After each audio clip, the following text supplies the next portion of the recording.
going on, everybody? Good old JM here with you on this Throwback Thursday as we present yet another out of the archives right here on the Casa D18 Studios. JJ, I know, has been working tirelessly to comb through everything on the NoDQ channel, on the Jeff Meacham Network, on his own Casa D18 Studios, on the J. Hebert 95 Studios, the Simple Man brand, to present to you something that you may not have seen before, something that you haven't seen in a long time, perhaps. I know I'm looking forward to what the Renegade has in store, and I hope you are too. Kick your feet up, enjoy a little respite from the craziness of a Thursday, and enjoy this classic content right here on the Casa D18 Studios.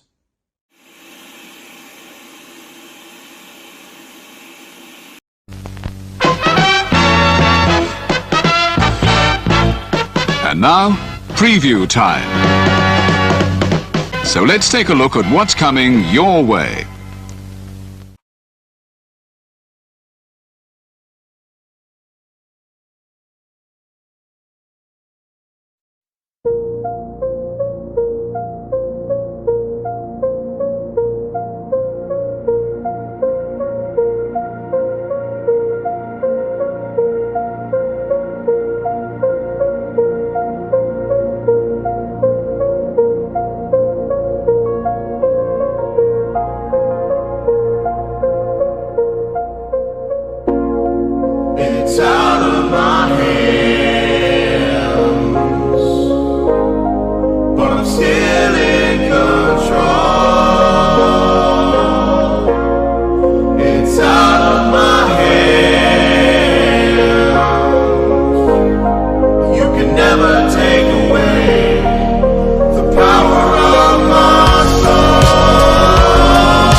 Scan the QR codes to see what's upcoming for FTW Productions and what's available on demand right now.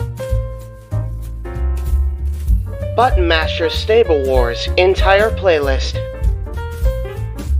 AEW Revolution Go Home Week, Dynamite and Rampage watch parties. Mistress Audio dramatic readings featuring voice actors from Weymouth Youth Wrestling. Elimination Chamber retrospective. All WrestleMania-themed retros by Wrestling Fortune 44 Incorporated. Star Wars Jedi Fallen Order Let's Play series. WrestleMania 19 Revenge Mode Let's Play series. All of A Simple Man's Brand Simply Predicting panels. Both episodes of The Don DeMarco Show. AEW Spark, WWE Aftershock, every show week by week. The entirety of the NASCAR Thunder 2004 Let's Play series. Past and upcoming Jeff Meacham Network watch-along coverage. FTW Productions watch party for WrestleMania Go Home Raw. A Simple Take, WWE Simple Takes featuring Casa D18 Studios. Super Mario Bros. Z voice acting. Episode 3 coming soon. Breaking news, ATW View Impromptu, WYW Intro, and Immortal Stream. Wrestling with Idiocy, Episode 7, our favorite WrestleMania matches. Plugs have concluded. On to the video.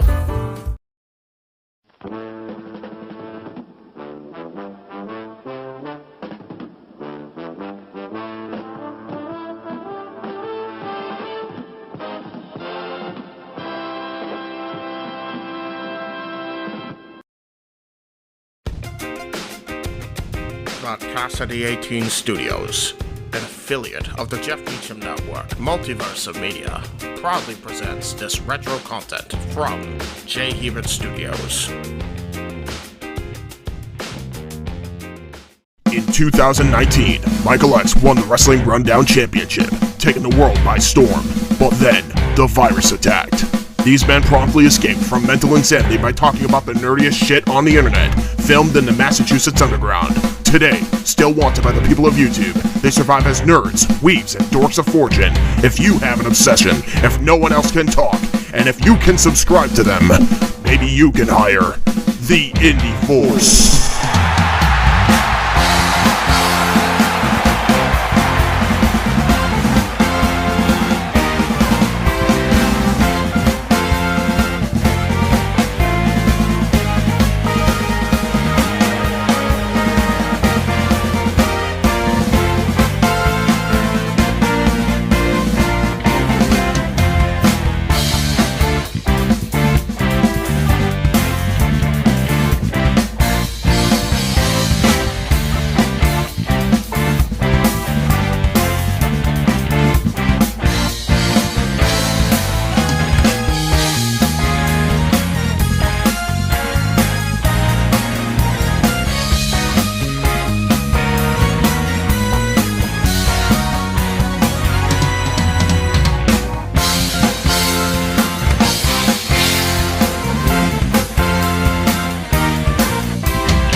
I love it when a plan comes together.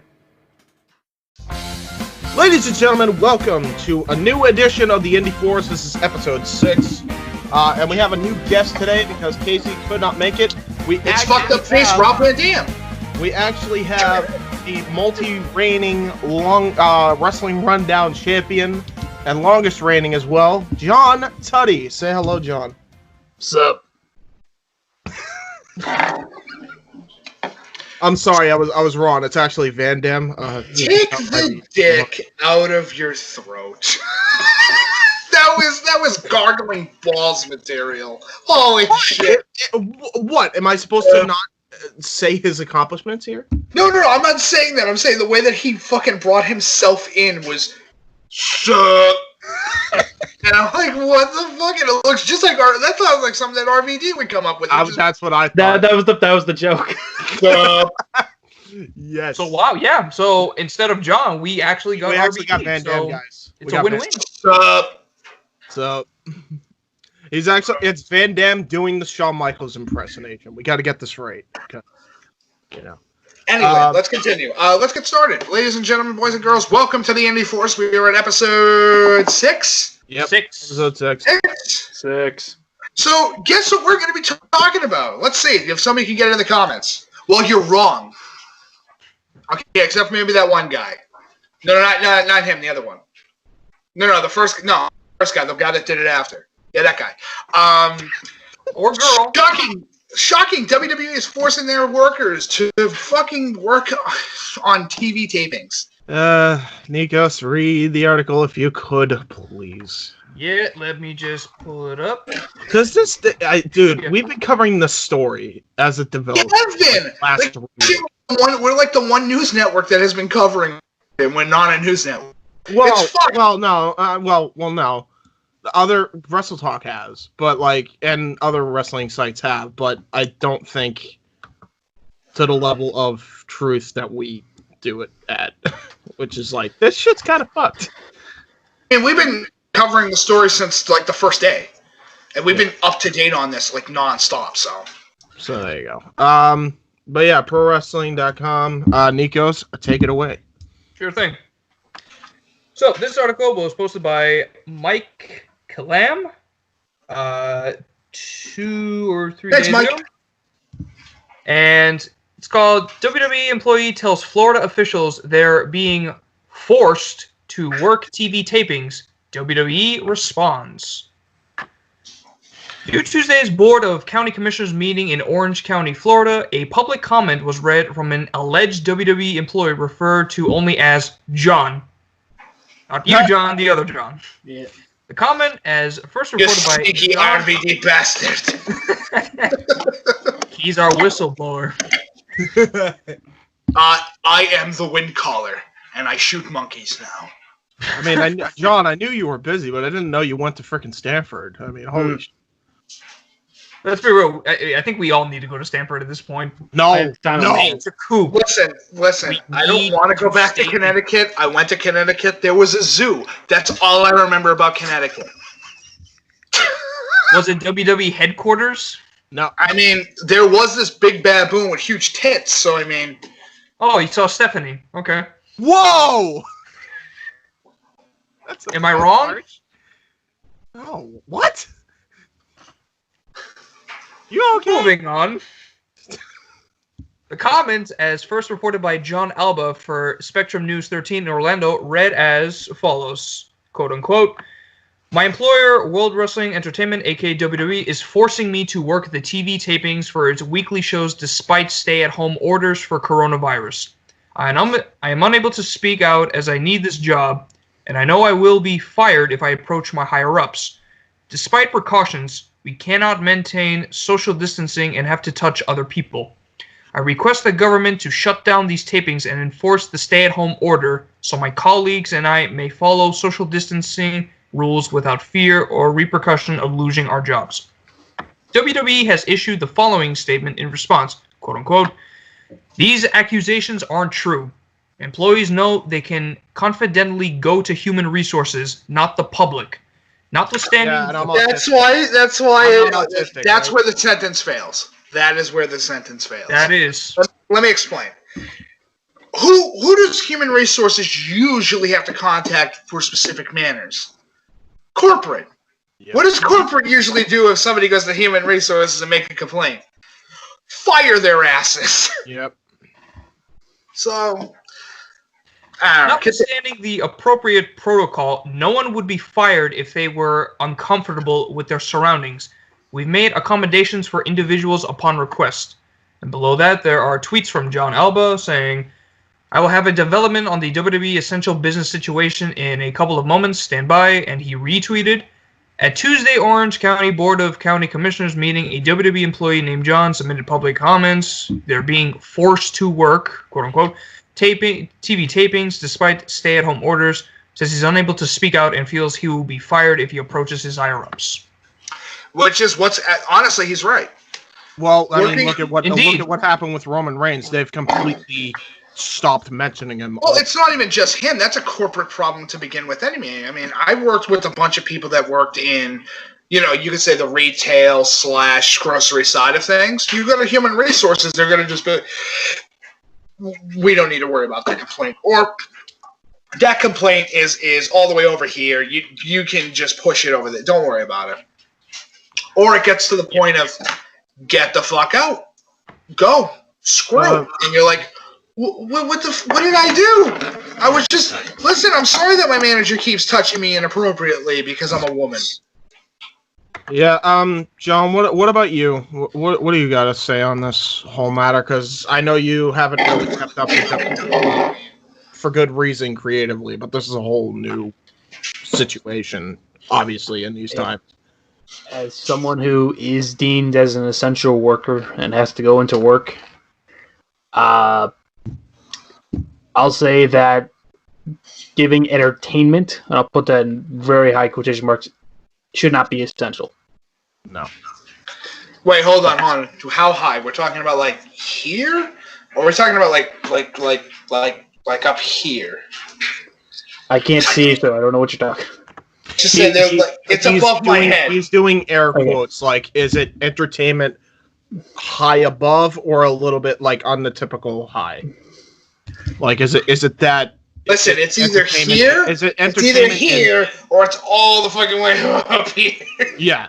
Are the air quotes for entertainment standard high or like really, really high air quotes? I'm like really emphasizing it. Like, remember that newscaster SNL skit that Chris Farley did? Yes. Basically that. Yeah. True. Oh. So Rob Van Dam in the back of ECW One Night Stand High. Yeah. Okay, cool. That's You're all. not wrong. Not wrong. Higher than a kite, but lower than a cloud.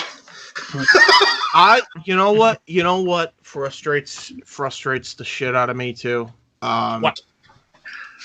Just the treatment of Roman now. Like, they're not even mentioning it. I'm pretty sure we're gonna hear he's one of these guys that just got released. Well, I'm actually convinced that that's what's here's the problem with it, and this is like the major issue. If baseball's down, if football is down, if basketball is down, if hockey is down, if European football is down, if all these sports are down, what gives WWE the ability to fucking stay open? Because remember, the first title is sports entertainment. Yeah. What keeps them open? What gives them the free pass to continue? Now, I know a lot of people are going to say, but you're going to give AEW the free pass. Yeah, but they've been doing the correct shit. That's why. Yeah, they haven't been doing this shit. They at least have people properly. What is it? What do they do? Like they had a certain protocol. Yeah, they right. Followed that correctly into the leading months. And they actually taped 2 months of shows before Double or Nothing. Which was smart. Basically, yes. Smart. That's stupidly smart, honestly. That's why I give them the pass. I'd be for this if that's how WWE handled it. That's the problem. They're not.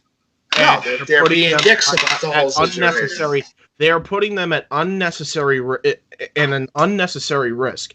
AEW has also been doing it right in the fact that anybody that didn't feel comfortable going didn't have to go. So you're not seeing your typical, you're not seeing the Lucha Brothers, you're not seeing Pac, you're not seeing all these other guys.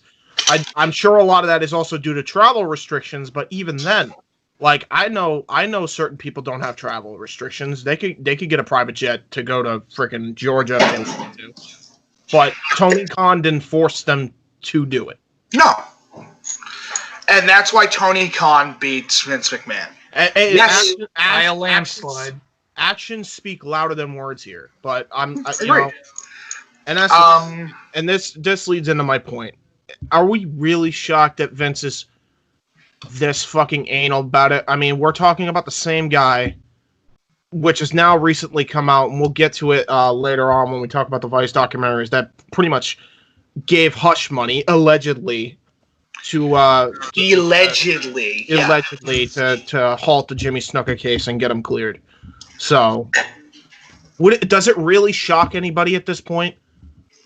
Does it really shock anybody that that's what Vince McMahon's doing? No, I mean, but that's the whole thing. Is that should we be shocked? No, I'm not. I mean, I wish I was. I wish I could sit there and say, yeah, it's super fucked up, but. It is. Well, that's the thing. I'm still pissed about it. Am I shocked? No, because it's Vince McMahon. Agreed. Vince McMahon cares about, and this is where I say, and everybody tells me, and I think John and I have even had arguments about this, that Vince McMahon cares in some degree. Yeah, only if it benefits him at the end of the day. If it first benefits Vince, then he cares about them. Oh no, otherwise he couldn't give two shits. Vince only cares really about Vince. And that's really reflective on the show, where the whole show was really meant to entertain him. Yes. I mean, let's put it in perspective. The guy turned himself, and I hate to put it like this, but it is absolutely true, into one of the greatest heels of all time.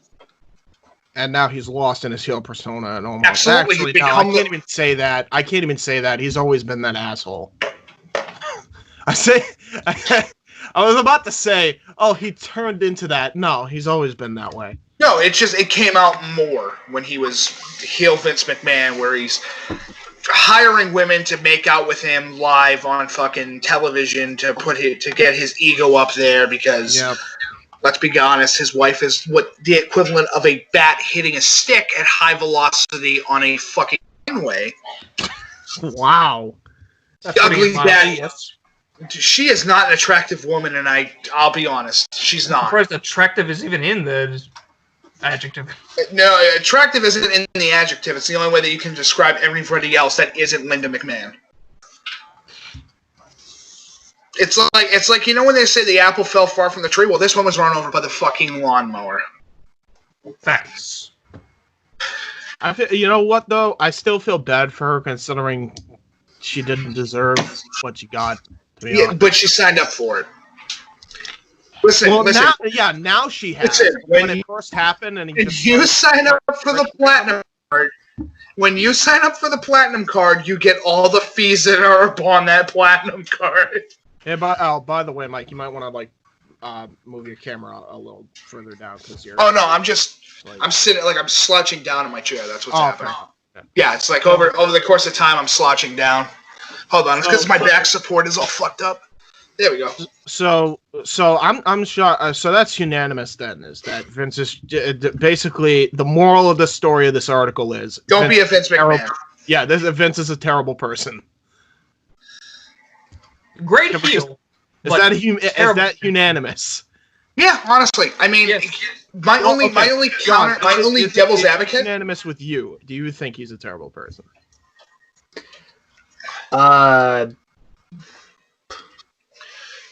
In scope of everything, not just this, but in everything. I think he's just a whack. Can't really call him a bad person. I just think he's a nut. That's all. It's like, put him in a straitjacket and put him in an insane asylum at this point. Right. Yeah. But here's my thing. Does that really make him a bad person? Not really, no. Here's my problem with that. I would agree with you if I didn't feel like he wasn't conscious to a degree, and he is. And the fact that he kind of allegedly, high RVD quotes, allegedly gave hush money. We'll get to that. Snuka. Well, no, I was going to segue into that anyway. The fact that he did that to bail Jimmy Snuka out of his case with Nancy Argentino, that shows you, like, he's very well aware if it benefits him. Listen, here's the question. That's not to say your argument is not correct, John. He's definitely a whack job, but it doesn't mean that he's not. Listen, I am not saying that Vince McMahon has ever killed anybody. But I'm just saying that he may have been involved in situations that don't look very good on his behalf. Oh no, that's true. Allegedly. That's true for most sports commissioners. Which is fucked up to think about. Yeah. It's just fucked. Like, at some point, a line has to be drawn where you should care about your employees, one, and two, you shouldn't defend people if they murdered anybody. Agreed. But that's the whole thing. The imagination, and Vince knew. But here's my problem with the situation. He's protecting Jimmy Superfly Snuka, the opposite Undertaker. It's true. Who's pretty much almost never won a WrestleMania. Didn't Undertaker technically retire him from the WWE? Yes, Undertaker's the reason. If I remember correctly, he retired from the WWE because he fought Taker. Yeah. How many victories does fucking Jimmy Superfly have at WrestleMania? I'll tell you this, none. I don't think he wrestled more than like twice on the event anyway. I could look that up. It will only take a second. Well, I mean, that's not the only thing he was responsible for. I mean, fuck, he was responsible for, supporting a pimp as well in Mae Young. Or not Mae Young, fucking... Fabulous Moolah, the other one. Yeah. Because Mae Young was okay in comparison to what Moolah did behind the scenes. Well, that's every promoter. That's not just on Vince. It's on every promoter. No, it's true. Yeah, now and some of those same promoters are a part of Donald Trump's cabinet. Yeah. All right, Listen, I'm not saying that you're wrong. I'm just saying you're not wrong. Oh, by the way, to answer the question, he's appeared at 3 WrestleManias and has lost 3 times in a row. Okay. He's lost to Roddy Piper, he's lost to Hogan, and he's definitely lost to The Undertaker. Oh, there you go. He was the first one to have 0-3 on the record of WrestleMania. Jimmy Superfly loses all the fucking time. Yeah. Like for the legend that he is, Mr. Fucking Blackflash from the Fiji Islands. He's not a winner. He is a big fat fucking loser. Yes. Yeah. Agreed. That famous spot, the whole him diving off the cage on Del Morocco. He lost that match. Yeah, he did. And that's why it's like it's a great spot, but God, you're an idiot. No. It happened after the match, but we'll get to the reason why Snook. Can I be honest? It wasn't that impressive if you look at the scale of the cage. Eddie Guerrero, on the other hand, when he did it to JBL on SmackDown, that was more impressive. Well, yeah, keep in mind this is back in like '83, so it's not like. Yeah.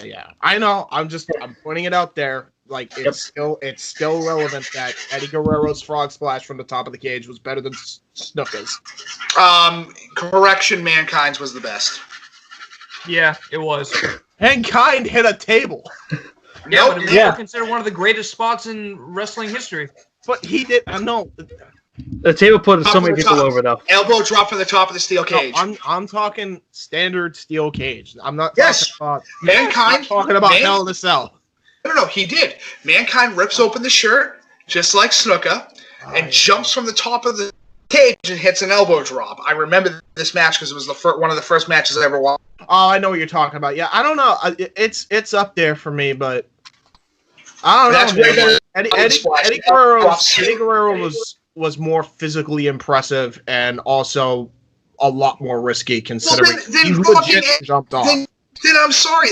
Angle completely beats Eddie Guerrero because he does the moonsault. Yeah, I forgot about that one. Yeah, that might be the one. Just because. Which then means that Jeff Hardy beats Angle because he does the swanton bomb on top of the steel cage. That you can make that safe. I think Angles would probably have to be the one. Now, which Angle moonsault are we talking about? Are we talking about the one he did on Ken Anderson at Lockdown? Yeah, probably. The only one that James. It's the only one that matters. Are we talking? We're talking the one with Benoit where he just completely eats shit. Yes, he completely eats shit. Yeah. All right. Yeah. No, I agree with that. Then I agree with that. All right. So that might be the best. Talking about Chris Jericho when he did the move off the top of the steel cage, just to imitate Jimmy Superfly Snuka. That was kind of weak, to be honest. I mean. I would say Angles because he didn't actually have a target. Yeah, let's be honest. Anybody that does a dive off the top, like even Ricochet's, like I'm sure there's going to be comments like, what about Ricochet at War Games? He didn't get everybody and he wasn't really that on target. Like if there wasn't people catching him, he'd be dead. You know what I mean? It is risky, but you also got to remember, like, it's got to be like clean, or if you're gonna do the move, you can't have a target. Like the target has to move out of the way. So to me, yeah, it would have to be Angle as like the best. I make cue cards. Even like Angle versus Benoit. What was it? Raw. Was that in July of 2001? I don't remember now. It's been fucking ages. But yeah, that would be the one. Probably the best dive off the cage. So the point is, there are 15 other cage spots that have beat it since. That's the point. Yeah. All right, so let's move. Should we move on to the Vice documentaries? Or yeah, we might as well since we segued. Yeah, we'll go straight on to it because of the fact that we did start talking about fucking I always lose Jimmy Superfly Snuka. And listen, as I said before, I'm not saying the man killed anybody. Allegedly. Allegedly. I mean, I'm definitely not saying he killed anybody. But I am saying that he definitely was a part of... Yeah, I definitely made a sign that just says yes and no because I got bored. Yeah, remember, John can't actually see. Listen, I'm not saying he killed anybody, but it definitely was at the WrestleMania when he fought The Undertaker, it was the Dead Man versus The Undertaker. Ha-ha. Ha-ha. Puns. Anyway. Yeah. So, Vice documentaries. Obviously, John and I will go on this because John and I have watched every single one except for the Dino Bravo one that released this week. So, yeah. What's been your favorite, John? Because for me, well, favorite, as if this documentary talks about good shit. I would say like the most interesting one, because I was surprised this guy kept getting job after job after job after every single thing that he's done wrong, including stabbing people in the ring. I can answer the question, teacher. I can answer the question. What? Is it New Jack? No, it's the Brawl for All. No, I'm joking. Yeah, it's New Jack. It's New Jack. It's inevitable. Yeah. You mean Mr. I crippled an 18-year-old kid to the point that he would never wrestle again? Or the guy who beats a 70-year-old man because the guy happened to hit him with a couple stiff shots to the back of the head? Or the one where he stabs an individual in the ring because the guy gives him a couple stiff punches. Okay, that guy, by the way, is a freaking moron. The one he stabbed in the ring. Oh yeah, of course. Because why would you do a match with New Jack? No. Not only that. That's dumb on its own.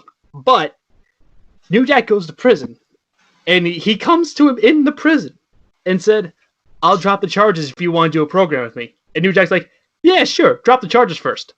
Guy drops the charges. New Jack puts everything in storage and leaves Florida. He never goes back. What an idiot! What a god. I would never want to do that. Like that. No, screw that shit, dude. To me, at that point, like he's an idiot. Like, I understand he was probably thinking, like, well, you know what? I gotta get something out of this. No, you're forgetting. You escape with your life against New Jack in the ring. Don't tempt fate by trying to make this into a fucking... Stop. Listen, you were just stabbed by the man 17 times. No, he stabbed 9. He stabbed them 9. Yeah, he counted. He counted it with 9. Not from the fucking video I saw. That looked like he stabbed him with shit. No, the meme is he stabbed 9 times. I know, but he stabbed the shit out of him. We'll just say that. Yeah. 28 stab wounds. You fucking asshole. Yeah, New Jack did the 28 stab wounds meme before it was cool. 28 stab wounds. Just didn't want to give the guy a chance, huh? So just to go through them all, the Benoit ones are probably technically the best put together, but I've seen it too much. Like, it's one of those things where, like, I've seen too, like, I've heard all the stories. So traumatizing. It is the most depressing documentary. It's the darkest day in wrestling history. I wouldn't. Okay. Oh. I would say it's the shadow that hits the valley. I wouldn't say it's the darkest day, because the darkest day is when Eddie dies, and then the shadow that gets cast in the valley permanently is Benoit. Just that whole time period between 2005 and 2007 for the. Oh yeah, that's the worst 2 years ever when it comes to like the end back of 2005. I would say the end of 2005 to 2007, and like those 2 years specifically, the worst. Agreed. But a little rant, because this pissed me off thinking about this now. Have you heard now, granted, it's still shitty that all those WWE guys got released, but have you been hearing, and John, I know you have, this is the darkest day, this darkest Wednesday in WWE history? I'm like... No. They called it Black Wednesday or something. Well, that usually happens like after a mass firing. That the NFL has Black Monday the day after the season ends, but it's not the darkest day in wrestling. Sorry, it's not the darkest day in WWE. It's not even close. Like, people are saying I can name at least 5, and most of them will cover here. Yeah. Has the Vice documentary gone over Owen Hart yet, or no? That's the season. Going to. That's the ending of it. I think the season finale. That's the season finale. That's honestly the worst. That's like one of the worst tragedies in wrestling history for the fact that came out of literal nowhere. You know, Because with Benoit, there were at least signs that things were going to happen, and people said, "Oh, he's not going to do it," and then he fucking did it. With the thing of Owen, it was he fell, he hit the ring, and then he was dead, and you're like, "What the fuck just happened?"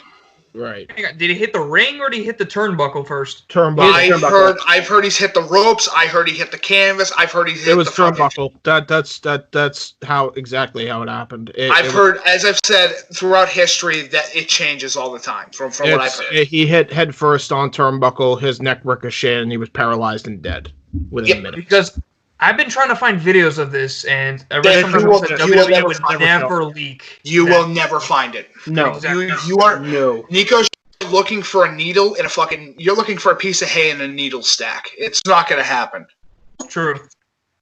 So yeah, so your other ones they're doing here is David Schultz, Herb Abrams, and the UWF, the Road Warriors, and they're ending with Owen Hart. Yep.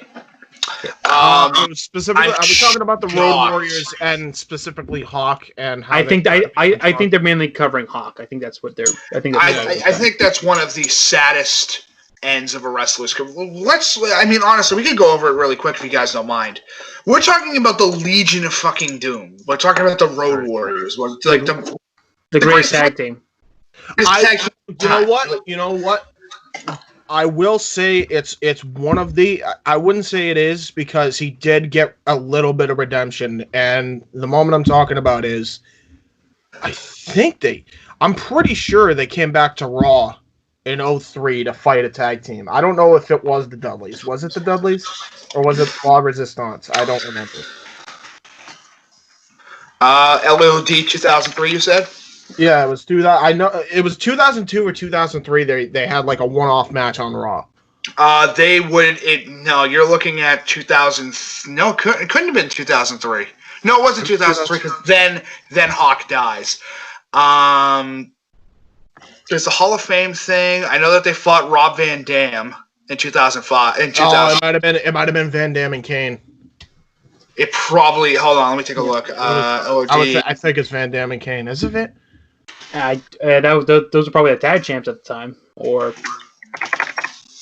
yeah. So I would say, even though it's Van Dam and Kane fighting off against the Road Warriors, and from what I remember, that match. He had redemption at least. He had that one last match. So yeah, but it's still the fact that you're talking about fucking the LOD. We're talking about the Road Warriors, the Legion of Doom, probably the most. I'm sorry. I understand that people are going to be anti-me for a minute, but you will never get a more legendary tag team ever than the Legion of Doom. No. Just by look, gimmick, just by their gimmick alone, themes choice when they would come out, and general moveset, they were the force to be reckoned with. Yeah. At the time, of course. They're the coolest fucking tag team when you're a little kid, and it still holds up today. Are they the most technical? No, but you tell me when you're fucking looking at it, like as we'll say 9-10 years old, and you see the Doomsday Device for the first time, you're losing your shit of how cool that move was. Just imagine too if Hawk was able to survive. There was a legitimate possibility we probably could have gotten a Road Warriors Dudley Boys dream match. That's the depressing part. Yeah. I mean, they did get Kane and RVD, and that tag team is not terrible. That's a more evenly matched when you think about it, because it's a little bit because big guy, Animal's the big guy, Hawk's more the high flyer, Van Dam's the high flyer, so it made sense. Yep.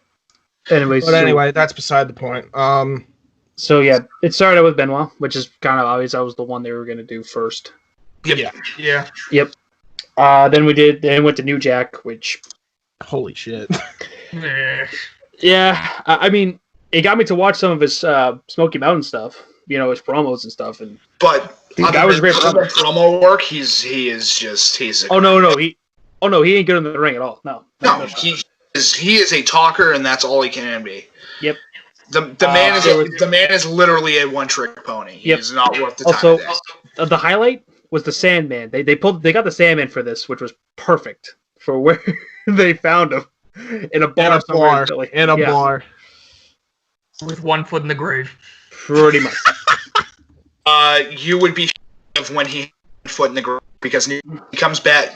If you get to know which ECW taping it is, but What if I told you that Sandman died once and came back to wrestle the same day? I would totally believe you. Sandman OD'd. This is a story by Tommy Dreamer, and it's been confirmed by a bunch of others. Sandman died. They dropped his body off at the hospital. And 6 hours later, when show was about to happen, everybody went, "Where the fuck's Sandman?" Because he's supposed to appear. And then he goes strolling through the front door with the IV still in his arm, and he goes, "Oh, what did I miss?" He was dead. He was dead. Clinically considered dead. And he came back to life and went to the show to wrestle. I mean, I know that Sandman's no longer on the junk anymore. But he's definitely not on the junk. But I don't care what you want to tell me. There may, just off that alone, there may not be a more passionate man for the industry than Sandman just for that alone. Uh-huh. I'm just saying. He came back to life. He was dead, and he was like, "Fuck you, God. I'm going to wrestle, and you ain't gonna stop me." Listen, I ain't dying until I go to WWF. And then he literally did it like my boss might not pay me, but I pride myself on commitment. Fuck you, God. Oh yeah, I mean that's the whole thing. Is that I'll say it now that he's fantastic. Yep. You will get a more loyal wrestler in your business than Sandman. If he works for you, he works for you, and he will work his ass off if he can. There was one last comedy thing before we move on to the next one is Mustafa Saeed, who was the partner of New Jack. They told the story of how he used to smoke pencil shavings. That's not shocking. No. That's not shocking. I mean, yep. You're talking to the wrong person when it comes to goofy shit in wrestling. And then, in comparison. And then we got what many people consider to be the worst creative decision in the history of wrestling. The Brawl for All. The Brawl for All. Let's get our wrestlers wearing fucking boxing gloves, right? We don't know how to box. Don't know how to box. We're gonna have our wrestlers wear boxing gloves, right? And then what they're gonna do? Hold on, I gotta say this so that way you understand where we're coming from here. We're gonna put boxing gloves on them, but they're not gonna be shoot fights, but they are gonna be shoot fights. Everybody's confused, and then they're gonna fight, and then Dr. Jet Steve Williams is supposed to get a push, doesn't get a push. He gets buried in 4 seconds to a jobber. Then the jobber goes and fights Butterbean and gets his ass whooped. That's that entire thing done and over with. Meanwhile, you got a bunch of people with legitimate injuries and concussions, and their career shortened because of it. James, I have one question for you since you are the wrestling super nerd amongst the four. Who is the original third member of the Legion of Doom? There was an original third member? There's an original third member before Heidenreich and all that other goofy shit. There's a third member of the Legion of Doom. Specifically in New Japan Pro Wrestling. Oh, I wouldn't know. You're telling me you've never heard of the... I haven't gotten that far back. I only know... So you don't know about... Remember, I'm new to New Japan. I understand, but you've never heard of Power Warrior? Power Warrior was the third Legion of Doom member. Right. I completely forgot he existed until dude, like he's such a counter to Hawk and Animal because he's like this little Japanese dude standing next to him, but he looks fucking sick. Well, if you're talking about WWF, the third member was Sunny. For some reason. No, she wouldn't be counted as a member. She's a valet. Yeah. Third member would be Heidenreich. By the way, here's the image. Shit. Fucking Heidenreich.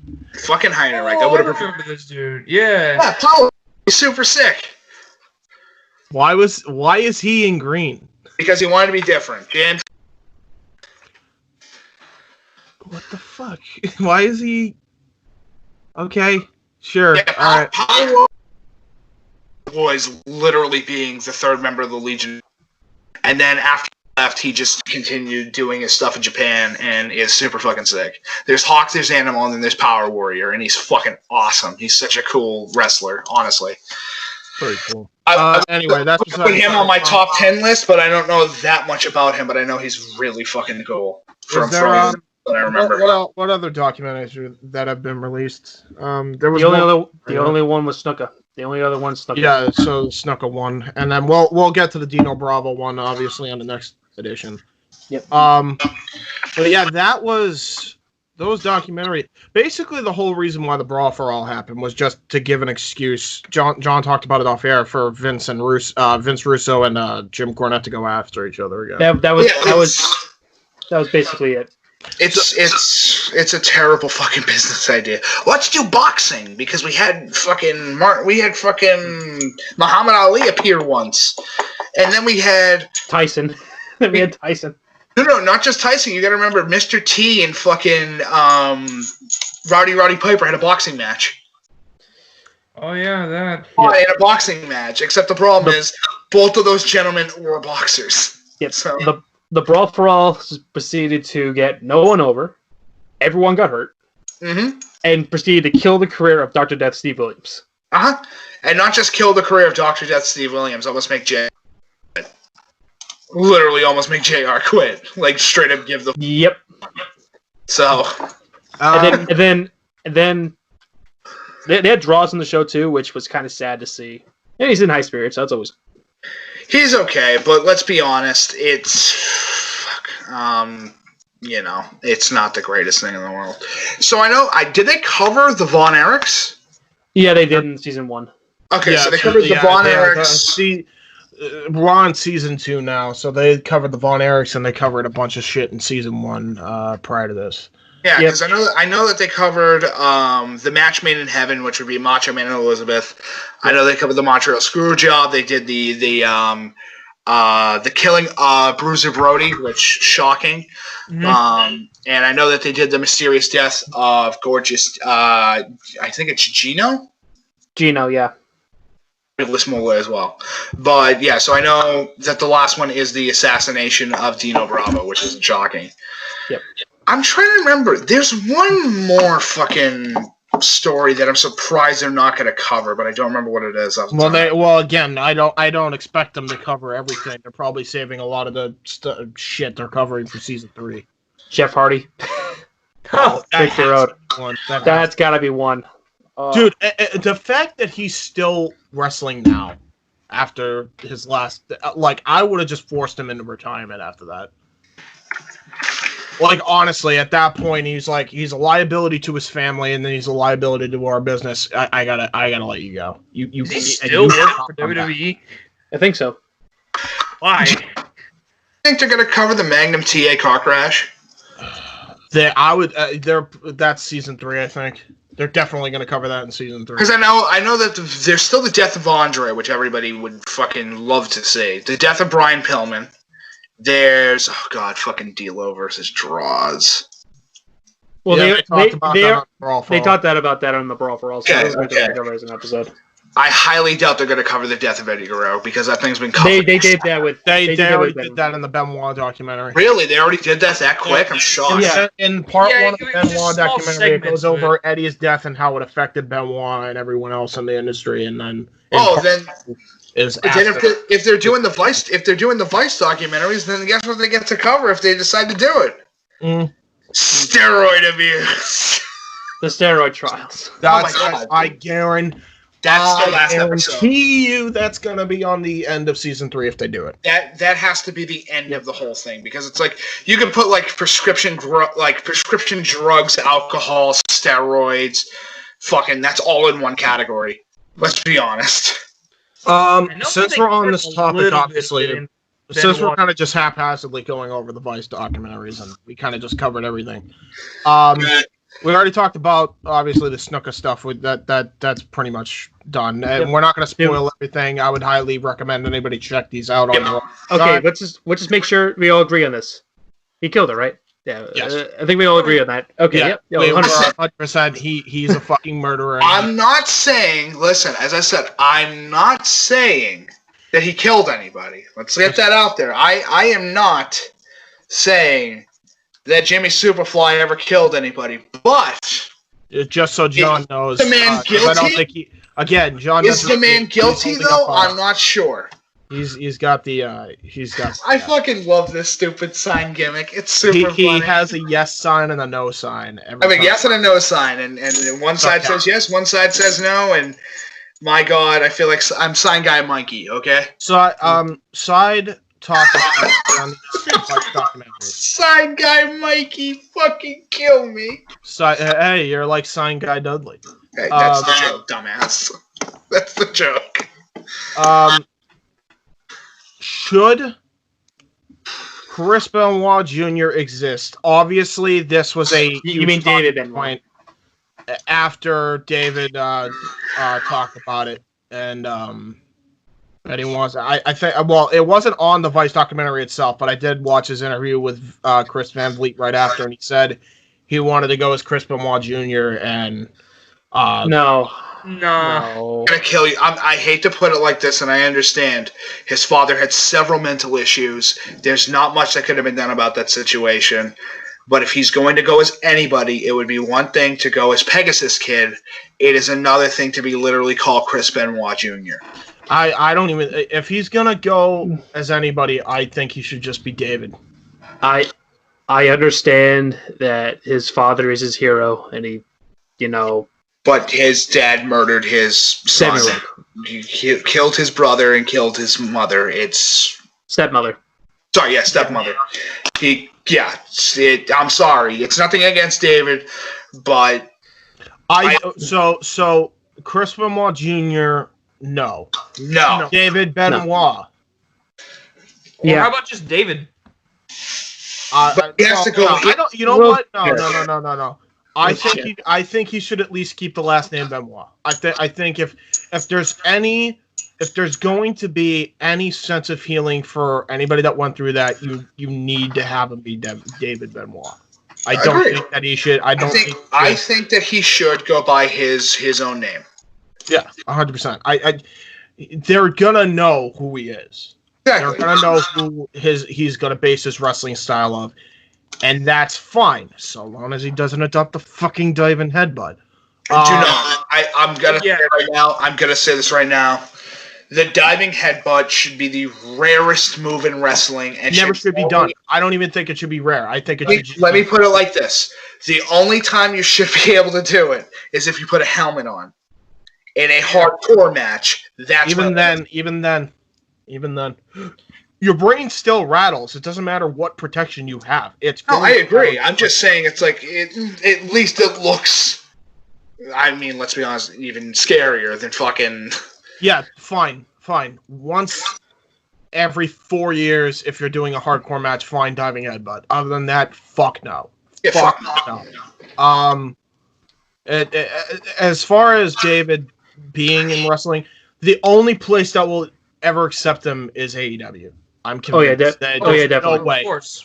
There's no way WWE is taking him in, even though it's shitty, and they should, considering the fact that they kind of just stopped all communication with him for no reason when he wasn't the one that committed the crime. But guilty by association. At this point, AEW is where he wants to be anyway. I'm pretty sure. I agree with that. True.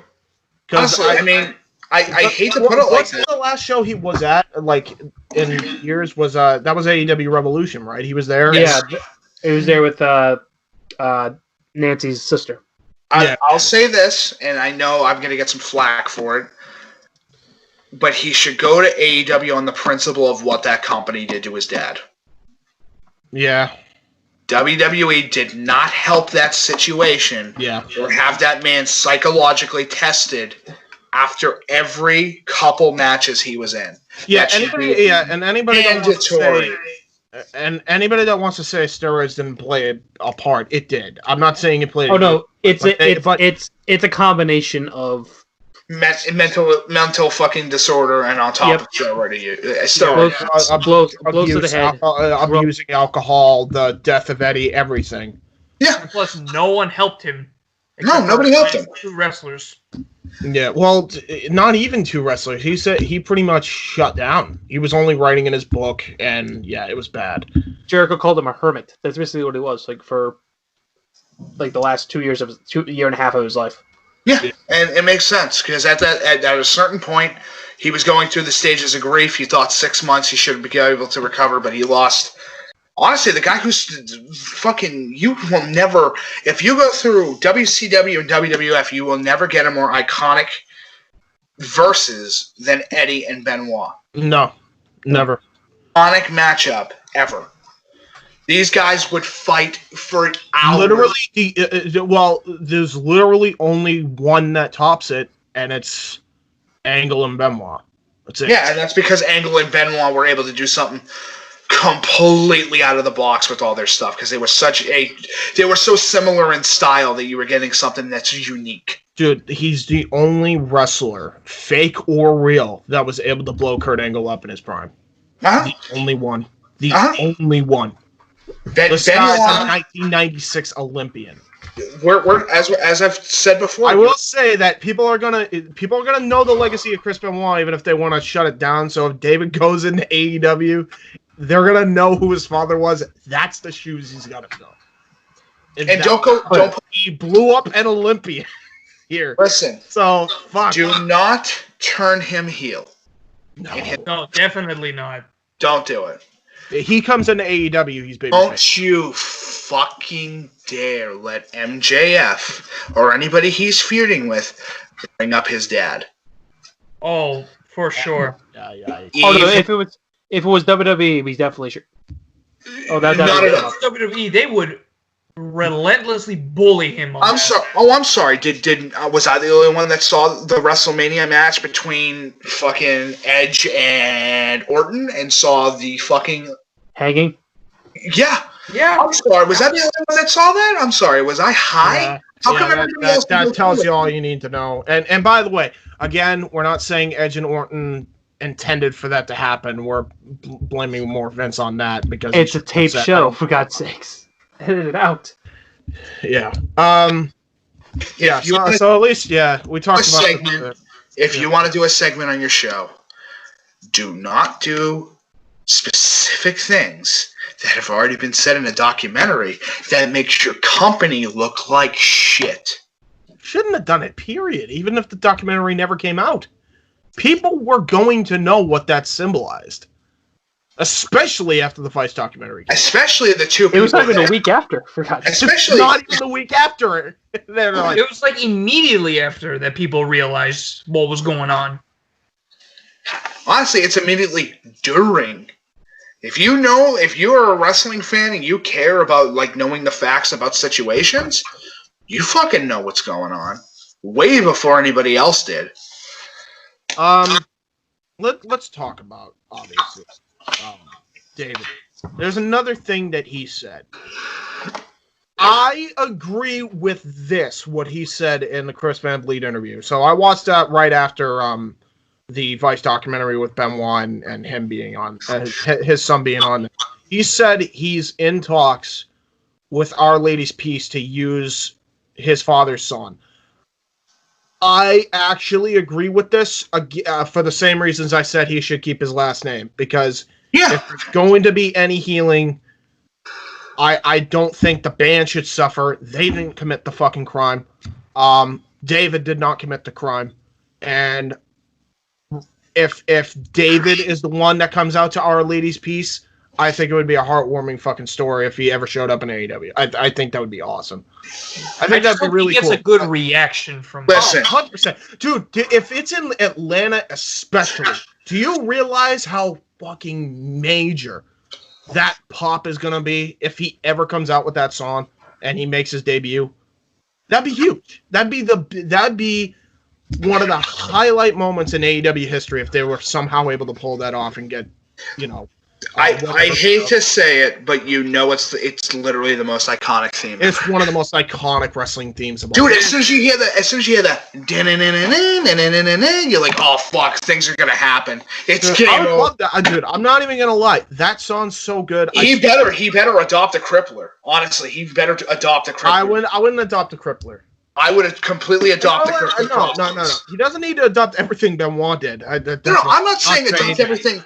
I'm not saying you need to adopt everything that Benoit did, but adopt the crippler crossface.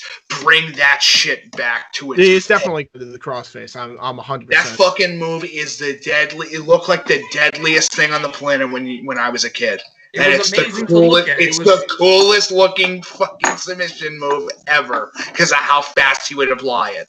It was both amazing and horrifying to watch at the same time. Yeah, it was awesome. He did it so well. But if there's one thing he should also bring back, the rapid fire knife hand chops. Oh my god, Ben won those fucking chops, dude. They're he's not talking about that one. He's talking about the Kenta Kobashi ones. Oh, no. You haven't seen the Benoit WCW stuff then. You know what? All right. Him versus Flair, he fucking nails him, dude. He lights him up. For the record, this is another thing I recommend. I don't think he should just adopt of all of Benoit's moveset. Because if he really wants to try to match his father's legacy in the ring, I think what he needs to do is he needs to learn his father's moveset along with Jericho's, Eddie Guerrero's, Kurt Angle. He needs to get training by all these guys, and I think Lance on top of that. He's already training with Lance. Be a hybrid. Be a hybrid of all styles. Especially in AEW, that's going to serve you very fucking well if you can do that. Especially. So if you're going to do that, I would learn every style you possibly can. So you're not saying he shouldn't use... No, yeah, you know what? I think... German suplex. He should use the triple German suplex and then right after that, the Three Amigos. I think it wasn't just three. Benoit would continue to do it. I remember the match you're talking about where he just kept fucking doing it. Yeah, no. So, John, what about you? What do you think about Our Lady's piece? And then we'll move on to our top 5 wrestlers. Yeah, I mean, I personally think he should probably just do his own thing. And like you come out to it once, get the pop, but I think he should get, you got to make it your own. You don't think he should keep it just for the sake of the band? Considering they kind of got fucked. No. I don't know, man. It's more of like you're gonna, if you play the song, I'm sorry, but you're just gonna think I was dead. And granted, that's all you can think of when you see him. That's all you're gonna think of when you see him, though. Yeah, so that's why it really wouldn't matter if he came out to it in that respect, because no matter what, people are gonna remember him. It basically pays out as a homage to him. Yeah, it's like you can do certain things to be homages, like but you don't want to come up as a carbon copy of your father. You probably should strike it and make it your own. That's what I'm saying. If he does different movesets, he wouldn't be a carbon copy, but I do think he should at least have Our Lady's piece as his theme song, at least for the first year. Just so that way, if you at least people have the bad taste out of their mouths, if that makes sense. Yep. I say he should use it and make it into his theme. If you're going to do it, turn it into your own piece. Oh, so like a cover is what you're saying? No. Make the gimmick work around his theme. 100%. Become the music. That's very true. That's what themes are created for, right? Do yourself a favor really quick, James. Yeah. Look up the lyrics. I've seen the lyrics. There's no holding me down. I'm not driven by fear. I'm driven by anger. That's exactly who he has to be. The scariest fucking... No, it's, he said, I'm not driven by fear. I'm just defined because you're under attack. I'm pretty sure the lyrics go. No. But I don't know, something like that. The lyrics are awesome though. But hey, I think it would be cool for him to come out with his father's theme, at least for that one night in Atlanta if they ever go back. 100%, he needs to. Actually, would it get over more in Atlanta or Canada? James, actually, I have it right here. Go. I have the lyrics. Well, we don't have. Well, I wouldn't. Okay, as I just said, there's no holding me back. I'm not driven by fear. I'm driven by anger, and you're under attack. I'm just climbing up slowly, the one and only. I never heard anger in that one part. It always sounded like defined. Driven. It says, "I'm not driven by fear. I'm driven by anger." That's a high-pitched fucking anger, then. Holy shit. A high-pitched lyric. Anyway, doesn't matter. Let's move on. Top 5 wrestlers. You know what, John? Since you are a guest, you get to go first. Who are your top 5 wrestlers? In no particular order. You don't have to do a particular order. Who are your top 5 wrestlers of all time? Like pure wrestlers or just like, my personal favorites? Your personal favorites. All right. Angle. Foley. Yep. Dave. And Batista. Yeah, that's be Batista. I'm a little biased. That's, It's fine.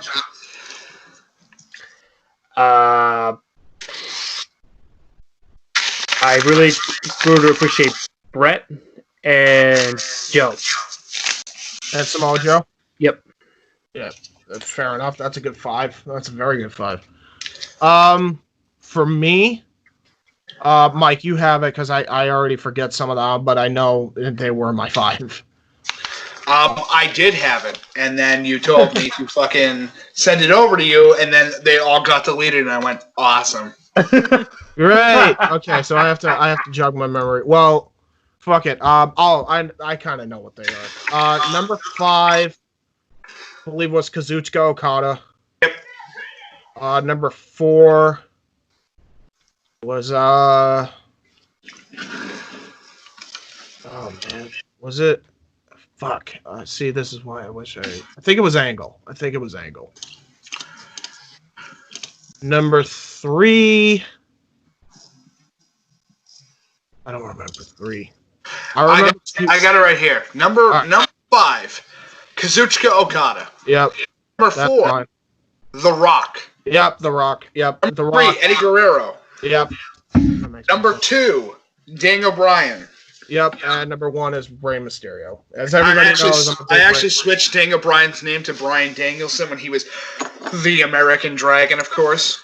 Well, it doesn't matter. Either any incarnation of Daniel Bryan, really. So yeah, those are my top 5, I think.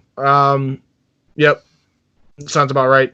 So Angle would probably round out the top 10 if I had to do a top 10. But again, I was kind of put on the spot to do this for this podcast. Nikos, what about you? Who's your top 5? Kenny Omega, Eddie Guerrero, Edge, Undertaker, and Benoit. Really? Benoit's your number 1 still? Always. I don't care what he did out of the ring. I only care what he did in the ring that made him memorable and hardworking. Some people can't. Hey, as long as some people can't separate the man from the wrestler, for sure. Exactly. If we're talking about wrestling, he drove me into watching wrestling at a very young age. I grew to appreciate him more. I grew to appreciate him more during his run in 06. Before the tragedy, I would say, just because of his promo on Eddie, probably. But otherwise, yeah, no, he didn't really drew me in. I think Mysterio drew me in, and yeah, that like kind of hooked me as a mega fan. I would say, but to each their own. Mike, you're up. You're last. Who you got? Top. Okay, 5. so I'm gonna have my one addition, which is my honorable mention, which is gonna be Tiger Mask. I wanted to throw him in there, but I'm like, I couldn't put him as number 5, so I had him or this other individual. Number 5 is Mike Awesome. Yep. Number 4 is Roddy Piper. Number 3 is Misawa. Number 2 is Misawa. Fucking do it, Tiger Driver. Come on, man. Randy Macho Man Savage. And then number 1 is Stone Cold Steve Austin. I'm not shocked that it's number 1. He's Stone Cold, for fuck's sake. You will never get another wrestler in history who was as fucking brutal when it comes to beating upper management. As well as relatable. Quotable. He's one of the most quotable wrestlers, at least in my mind. Quotable, likable, fucking... Wife beatable. Yeah. Well, I'm talking about if we're talking about strictly in ring, he was likable, he was relatable, he was fucking... Oh, in real life, Steve Williams is also fucking super relatable and a good individual. It's just he had his moment of weakness because he was drunk. That's very true. Things happen. Didn't he stop drinking, soon after that, too? Like, that's when he retired. Dude, when you are... Let's put it in perspective. How many beers do you think Stone Cold has gone through in a singular night? Too many. Although I'd be concerned if he got drunk off light beer.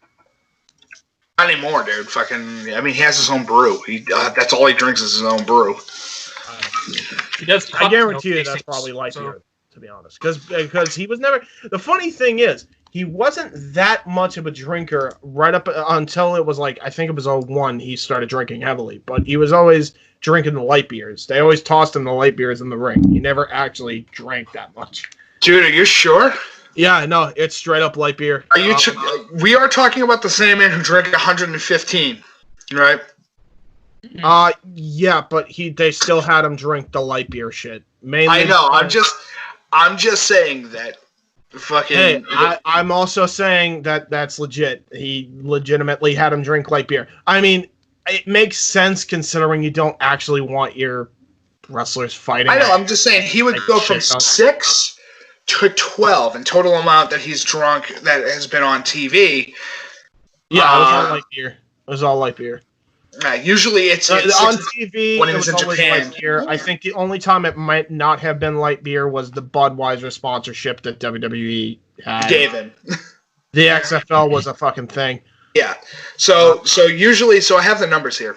Stone Cold would usually go from 6 to 12 on normal, but when he had a match in Japan, he went to 115. Jesus Christ. 150. Okay, maybe I was... Well, that is in Japan, though. Dude, that means that people were just fucking chucking dollar beers at him all night. Yeah. Wait, what does that mean? Wait, so Adam Page is... does that mean Adam Page is more of a drinker than Austin in the ring, then? Because I'm pretty sure he just took random beers from people. I don't know if they were plants, but...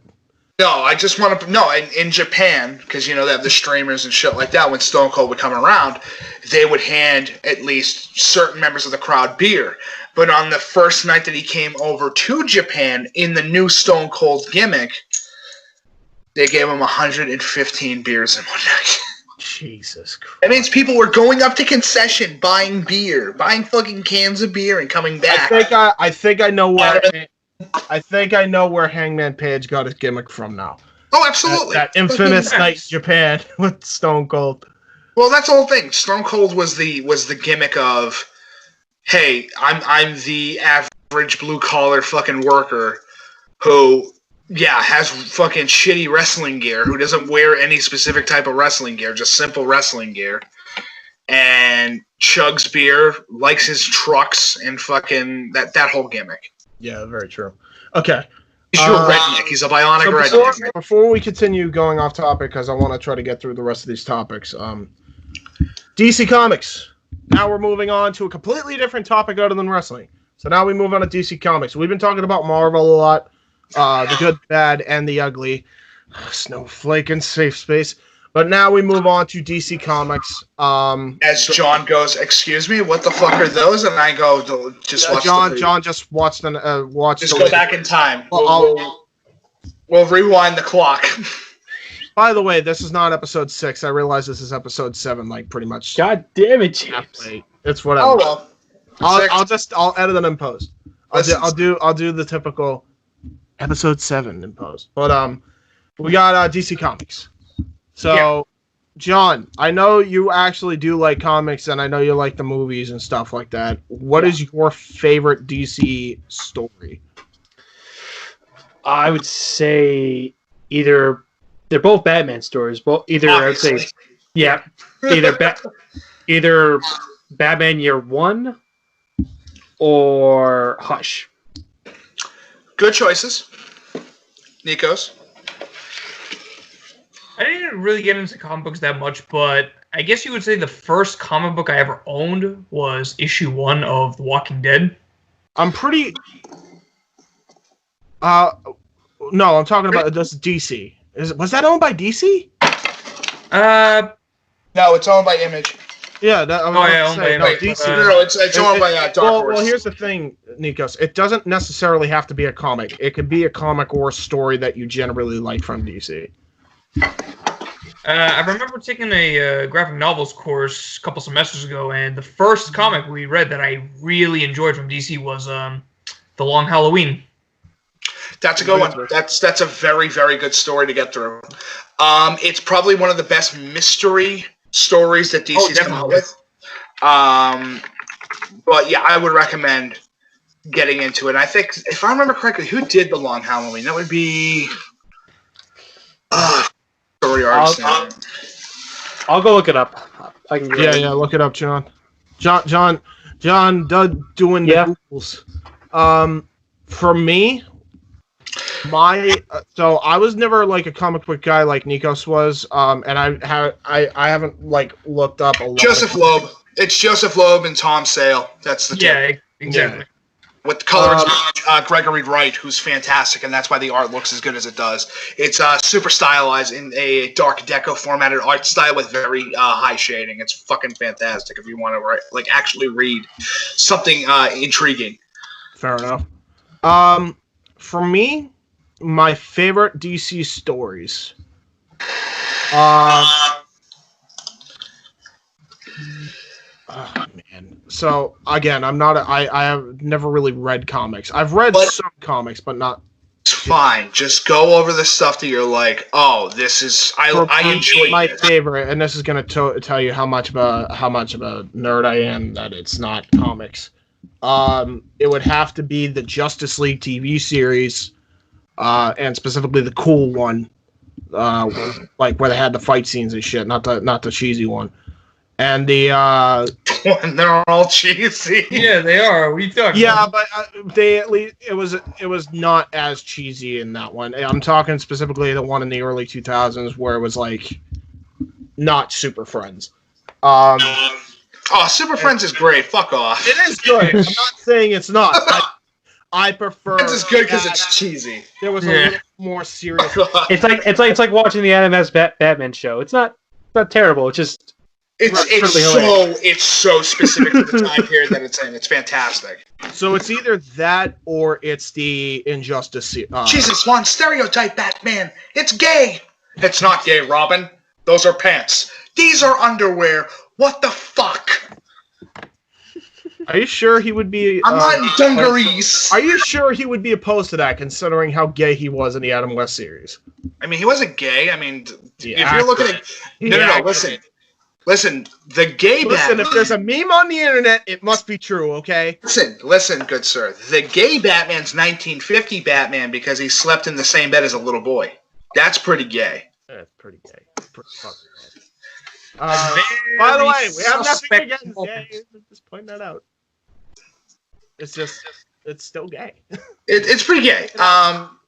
But you know what? It's the 1960s, so it's okay to be gay. It's just you just can't say it in public, but it's absolutely the time of year. Now it is. But anyways, if it's not the TV series, as I said, it's probably the Injustice story. I really love the Injustice. Yeah, but that whole Injustice storyline's been done a shit ton. We're talking about. I know, but that's my favorite. That's fine. That's fine. You know me, I'm not much of a reader, so. No, that's fine.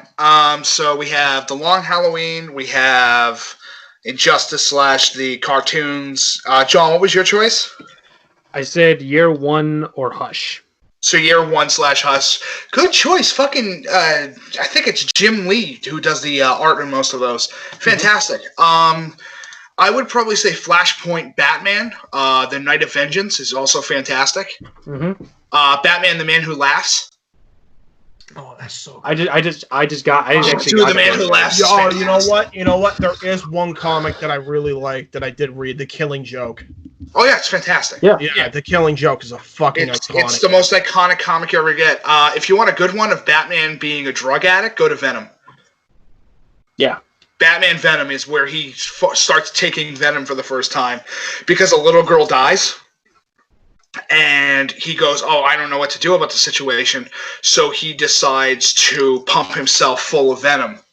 And he becomes an addict. And it's nuts. I would also recommend The Court of Owls. Very good as well. Strange Appearance, which is the first appearance of Hugo Strange. Oh, yeah. Nightfall, but I would only recommend part of Nightfall because Azrael's kind of wacky as Batman, and I'm not super cool with the situation with it. I think that Azrael sucks. What about Batman 2099? There is no such thing as Batman 2099. You mean? No, I'm sorry. Fucking, I always get Batman Beyond. Spider-Man confused. I'm talking Batman Beyond. Yeah, you're talking about fucking Terry McGinnis, who's like one of the coolest Batman ever made because his suit is like bonkersly good. Yeah. Tower of Babel is fantastic. If you've never read Tower of Babel, please read Tower of Babel. It's Batman's Agamemnon contingency, where he decides to create ways to defeat all of the Justice League members. Right. Including himself. He's in there as well. The way to beat him is to exploit his secret identity and take out the ones that he loves. And I love the little extra fact that's in there, specifically added in by Kevin Conroy of, you better choose carefully. Yes. Which is my favorite bit to the whole comic. Gotham by Gaslight, fantastic. It's such a good fucking story. And if I remember correctly, it's been a little while. There's Arkham Asylum, A Strange House on a Strange Earth. Serious House on a Serious Earth. And I think the last one that I would honestly recommend is The Dark Knight Returns. Yeah. That is like the magnum opus Batman comic of 60-year-old Bruce Wayne running around on Gotham rooftops breaking punks' legs because he's just getting fucking sick of it. It's awesome. It's such a good read. It's probably the best Frank Miller story you're ever going to get, and it's up on the pedestal of being like the greatest Batman comic ever made. Especially when we get the battle between that. If it's not top 3, it's top 5. Oh, it's the one. It's the one, James. It's the greatest comic ever made because we get Batman versus Superman. I love Killing Joke, man. I don't know. Killing Joke's fantastic, but The Dark Knight Returns is Batman going, fuck it. I don't give a fuck anymore. I don't care. I need to be Batman again. So he turns into the Punisher without killing. Oh, no, he does not kill anybody. That's my point. I mean, he beats the shit out of Superman. That's pretty much. He beats the piss out of Superman. Okay, all right, yeah. Fair enough. No, you're thinking of the Batman Punisher you're talking about is the Flashpoint Paradox Batman, where Flash goes back in time. Well, or a.k.a. Thomas Wayne Batman. Yeah, Thomas Wayne's Batman, who's awesome because of the fact he just doesn't give a fuck. He's throwing. So just so we're clear, we all agree that freaking MK versus DC universe is nowhere on our list. It's not a bad story. It's just not a DC story. Yeah. It's a NetherRealm. It is what happened story. But you know what? What's the one comic series that we didn't talk about? What? Infinite Crisis and Crisis on Infinite Earths. Ooh, I actually had to do a paper on Infinite Crisis. I think I got like an A on it. It's super good. You know about Infinite Crisis, John? Mm-hmm. It's good. If you're a comic book / just a general fan of comics, it's it's like one of the greatest stories ever made besides the death of Superman. The death of Superman, hands down, is one of my favorite stories of all time because of the fact it gives you that what if of what the fuck's going on and gives you an idea of how strong Doomsday is as a villain. And it leads into an incredible side-scrolling beat-em-up game for the SNES as well, which is based off that same thing, which is the death and return of Superman. But if you were looking for the greatest Batman story of all time, I hate to say it, but it is probably Arkham Asylum leading into Arkham City. True. Oh, sure enough. Those video games? Back to back, it is incredible work. It's Rocksteady's magnum opus of how good they can write a story. I would also say, what was it? Who was the artist who did The Walking Dead that did the new Batman games before they shut down? Those were very good as well. I would say those are pretty damn good. I just don't remember the names of it. Of the specific titles. It was the same. You're talking about. You're dumb. You're talking about Telltale. They're the developers, not the story writers. Telltale. Not Telltale's Batman. They have lots of story problems and gripes, and for me personally. Yeah. But it's not. It couldn't be any worse than fucking Dark Knight Returns. What the fuck are you talking about? What? Excuse me? Huh? I didn't like it. I thought it was all over the place. They didn't do Bane. Are you high? Yes. What do you mean it's all over the place? It's a good narrative that goes from point A to point B, relatively simply. There's no bullshit in the middle. It's during the Cold War. It's during the most important time period in American history. I'm talking... No. Oh, you think I'm talking about the comic. I'm talking about the movie. The movie is also good. The movie's a different thing, James. I know, but I don't know. It's just very... Dude, Dark Knight Returns is also, as a movie, is very good as well. It gets everything that's in the comic in there. Every single bit that needed to be in there. I don't know. I didn't see it like that. But you didn't watch it. That's because you're lying now. I can tell you. Yeah, I did watch it.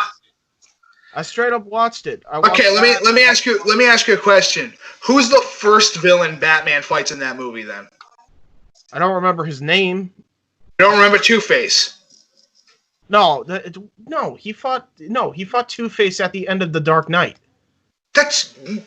You're an idiot. James, are you talking about the Christian Bale Dark Knight? Yes, movie? yeah. That's the Dark Knight Rises, dumbass. No, Dark Knight Rises when he fights Tom Hardy as Bane. Oh, did I say Returns like an idiot? Dude, It's Returns. Rises. I meant Rises. I meant Rises. You are something, you know. I misspoke. My apologies. Oh wow. No, I meant. Okay, yeah, I like Telltale's Batman better than The Dark Knight Rises. Sorry. I mean, that movie isn't fantastic, but it's narratively, it's a good end to that trilogy. It's not the best, but it's a good end. I am sorry. Okay. Anyway, I got one last one. Before we run out of time for... I got one last one, good sir. And I want to get your opinion on it. Go. A Death in the Family. Oh, that's great. That's actually really good. Damn. You showed me that comic when you moved back. That's the one where Joker kills the second Robin. Yeah. Kills Jason Todd. Yeah, he fucking murders Jason. It leads into Under the Red Hood. Joker. If Joker was a rapper, he'd be like, "Ask Robin if I drop bars." Ask Robin if I grabbed him, tortured him for a while, and beat the shit out of a 13-year-old kid with a crowbar. So let's move on to the next. Let's move on to the next topic before we run out of time. John, this is all you, my dude, because I know you've probably been watching it in the background. The NFL draft. And how? I do have it up here. Actually, it's on my phone. Go for it. Well, in terms of what has actually happened. What has happened? I'll go over briefly how they've gone about it. So, shockingly, they were able to, I think without relative problems, were able to have all the players and coaches on one group call for the draft this year. Yeah. Which is fucking nuts. Holy shit. NFL doing bits. Even in this. The production value is actually not terrible. I was expecting this thing to be an absolute freaking disaster, but the presentation is pretty nice. Well, there you go. So who got drafted that's like the important to you? I'd say, well, no one's traded. No one traded in or out of the top 10. No. So I'll be right back. There is bathroom. Yeah, go for it. Obviously, Joe Burrow obviously went number 1 overall to Cincinnati. He's fucked. I'll put it honest here. They're a poorly run organization. They don't know what the hell. They don't know their ass from their elbow. If you give them a map. Very true. Yeah, they're. Cincinnati's never been a football town.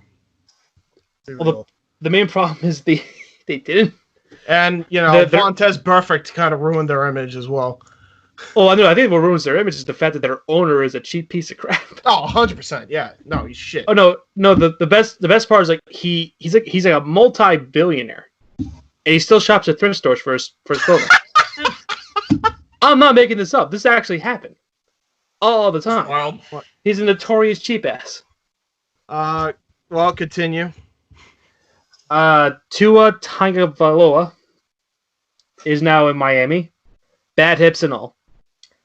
And there's not really much else to report. I just thought that the two quarterbacks that people were looking to, Joe Burrow and Tua, are going to Cincinnati, which everyone had, and Tua's going to Miami. So that's should since you didn't really have much on the NFL draft, should we talk about the elephant in the room that Brady and Gronk are going to Tampa Bay? I'm not surprised. Neither am I. I was surprised at the Gronk one. Like I was like how quickly that story came out, like within like a half hour. Is that why Chris? By the way, I know I'm gonna put him on blast, but is that why Chris said F him? Gronk? Yeah, that is exactly like as soon as it's not that deep. Well, it's not that hard to figure out. He was just done with Bill. Like that's really the whole point, is that he was just done with dealing with Bill's, training regimen and his attitude, which is true. Bill's an asshole. Never hides it. All right, this is very true. Although him being an asshole has gotten us many championships, so I don't know. Again, we'll see if it's different when they go to Tampa Bay, but I don't know. To me, I don't know because as bad as it is for a while with Brady there, the Patriots were like the most efficient team in the NFL. Oh no doubt. Like it wasn't even close. The only thing that was probably off, and this was most years, was the Patriots defense. That was always a fucking problem for many years. Tom, just I think it was time. It was time for a break, and Bill didn't want to pay him. Yeah. So Brady took his ball and he went down to a guy whose main motto is "Win and lose, we booze." And we'll see how well. Do you think if Antonio Brown never got that fucking shit happened to him, do you think the Patriots would have won the Super Bowl this year with Brady at the helm? No. Yeah. I think the offensive line was too out of shambles, and he didn't trust any other receiver. He only he said as a player he trusted Brown. Like he was on record saying that it was the best best choice they could have gotten, and then Brown. Well, you get what you signed up for with Antonio Brown. He was a accident waiting to happen. So you shouldn't be shocked. You shouldn't be shocked when that comes up. Soon, it's like if it wasn't the allegations, he would have blown up his social media, or he would have gotten in a fight with Bill, or gotten in a fight with Robert. It would have been poorly no matter what. Yeah, fair enough. Well, there you go. Well, that was the NFL news. Mike, I know you have a fucking yellow cup on your head. Good job. Yeah, but it's not a cup. It's a child's bucket. Well, there you go. But right now, we're going to take a quick commercial break, obviously. And when we come back, we're going to be doing a plug after our Immortal plug, and we're going to talk about Play Emulator again. We'll also be talking about an Assassin's Creed idea Mike came up with, favorite weapons from fiction ever, the best saga of all best saga of all time. I assume is what Mike means by that. Top 5 underrated games.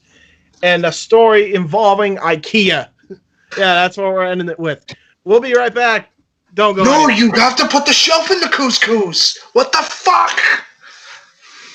A table from hell with the Psycho Asylum. An Iron Man match of factorial proportions. Man. In this fight, I will melt you down to slag. Versus machine. I calculate a 0.85% chance that you will win in your current condition. All metal mayhem. Colleen Horizon. When you throw me into the wolves, I will return leading the pack. Vera McGarden. And I'll do anything to be the warrior on top. For the Athena title, best friends turned bitter rivals. Johnny Starr. Don't get in the way of the star or you'll get burned. James, the Archangel. I'm the real star of this brand. For the international title, the Outsider, Mark Young. The Executioner, Michael X. For the WYW World Heavyweight title. 2 out of 3 fall. Inside. In a hell in a cell. WYW Immortal. Now available on YouTube. And we're back, ladies and gentlemen, with the Indy Force. We are now going to move on to PlayEmulator.com. Wait, where did Nikos go? He has become one with the shadows of night. He has become the ninja in the bush, the chicken underneath the desk. Things that are not there. What? The chicken underneath the... What? Did what? It confuse you? Yes. That's ninja. The point. Ah. Okay, fair enough. All right, let's talk about so Play Emulator. We're gonna talk about Play Emulator, and we're gonna make it nice and quick because if people have already seen the previous podcast, we're just plugging it in so that way it's in there. It's a website launcher that allows you to play pretty much any game from the NES all the way up to the PSX. That includes arcade games, Virtual Boy, Atari 2600, a whole bunch of shit. You can play whatever you want. It's a completely free website. There is a section down at the bottom that you can ask the developers of the website questions, things that you find intriguing or important, or if you're having launching problems, you can contact them and they'll find a way to fix it. But we're ranging from A to Z. Like, there's a whole bunch of shit on this website. If you want to check it out, go right ahead. There's so many games that you won't get bored. To give an example, all the way from the start of this week to about the end of this week, I've already beaten Super Mario RPG, Episode 3, Revenge of the Sith, and WWF WrestleMania, the arcade. For me, I've gone through... Fuck heavyweight title mode because that's horse shit. Dude, you have to fight 10 people in a row. That's bad. No, it's a fucking 3-on-1. You know what that reminds me of? Raw 2, when we went through that... Funny story, and John, you'll laugh at this. We were playing Raw 2 when Mike moved back to Weymouth, and for whatever reason, he was the WWE champion, I was the World Heavyweight champion. We had feuds with... I had a feud with Tori Relson, he had a feud with Stacy Keibler, and we just simulated the shit. We didn't actually play the matches, and they somehow beat us and won the titles. It wasn't really that funny. I thought it was fucking hilarious. Hilarious at the time, but when you're trying to describe it, it's not that funny. You would have had to be there. Exactly, and that's why it's not a good joke. They assaulted us in the back for no reason.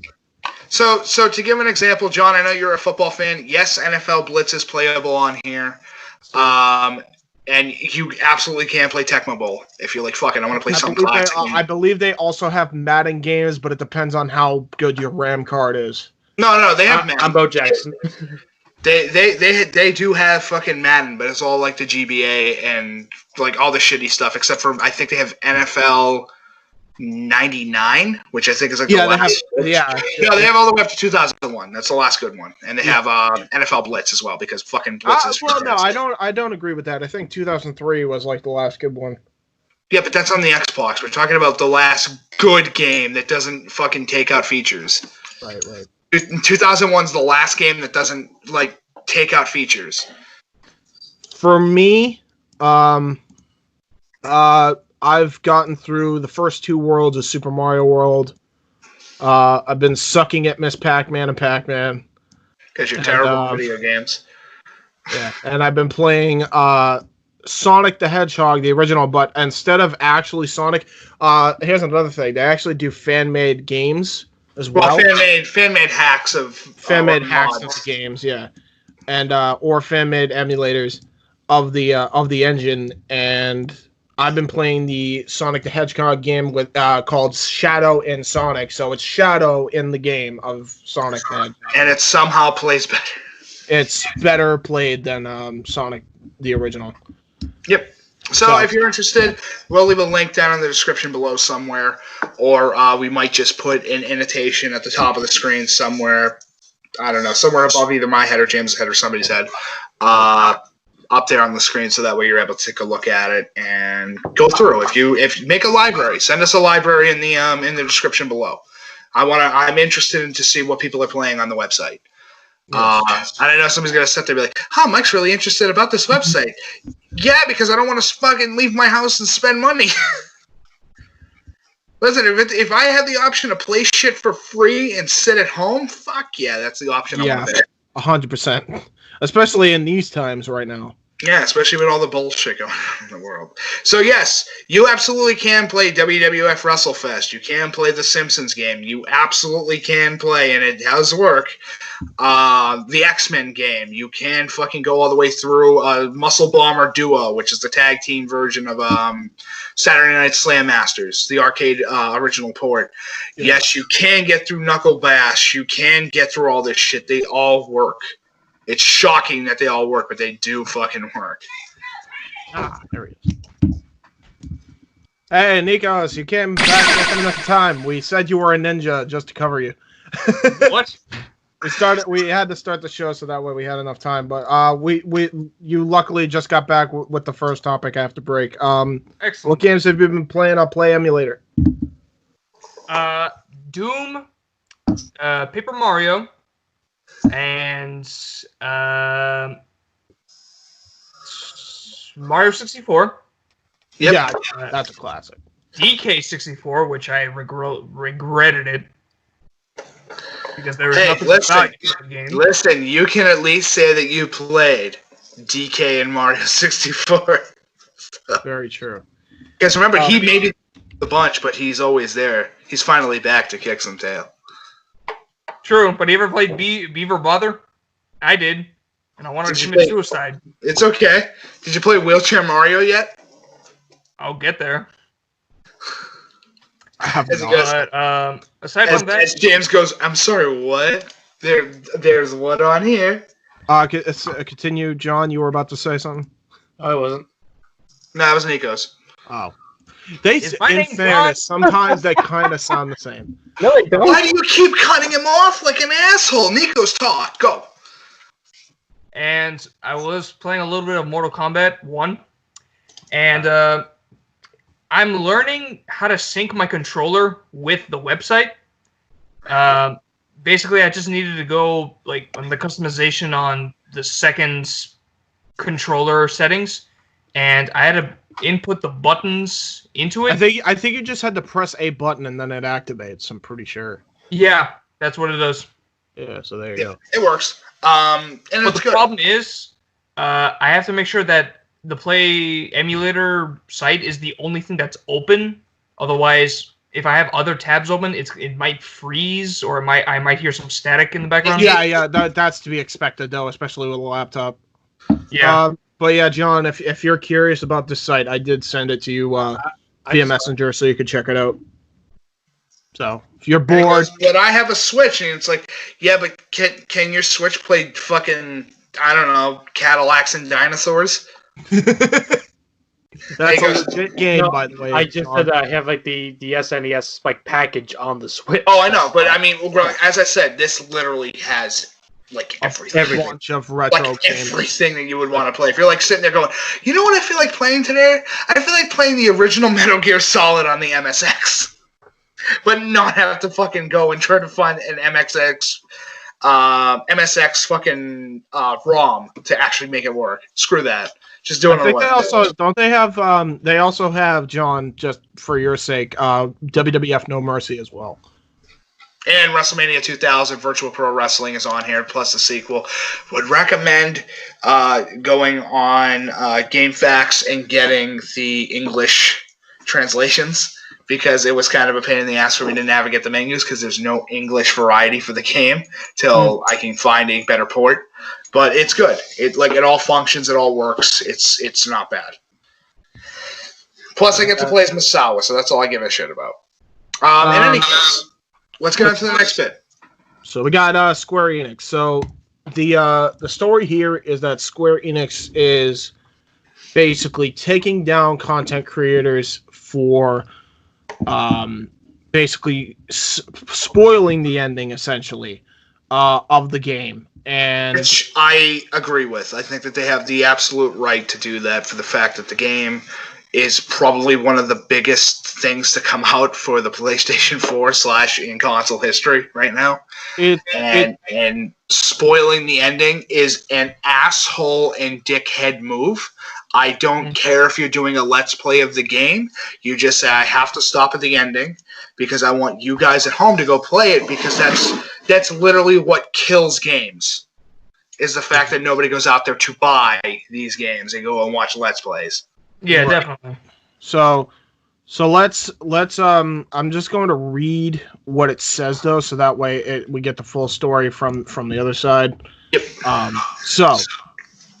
Final Fantasy VII Remake, all ending movie cutscenes have been it basically has been taken down, and I'll read Riff the Gamer explains -3 points for the name, by the way. Yeah. Says, could you Square Enix explain to me why did I get a strike on my video today, even though the game was already released a week ago? That's a different story. We'll get into why it's kind of a bit iffy if you do it. And then they said, it seems like they only strike the ending because there were some complaints about it. Agreed, many fans don't like the ending. Is that the reason why Square Enix strikes creators like us? It's not fair. They could just have sent an email to remove the video and problem solved. I'm sending him a counter notification, though.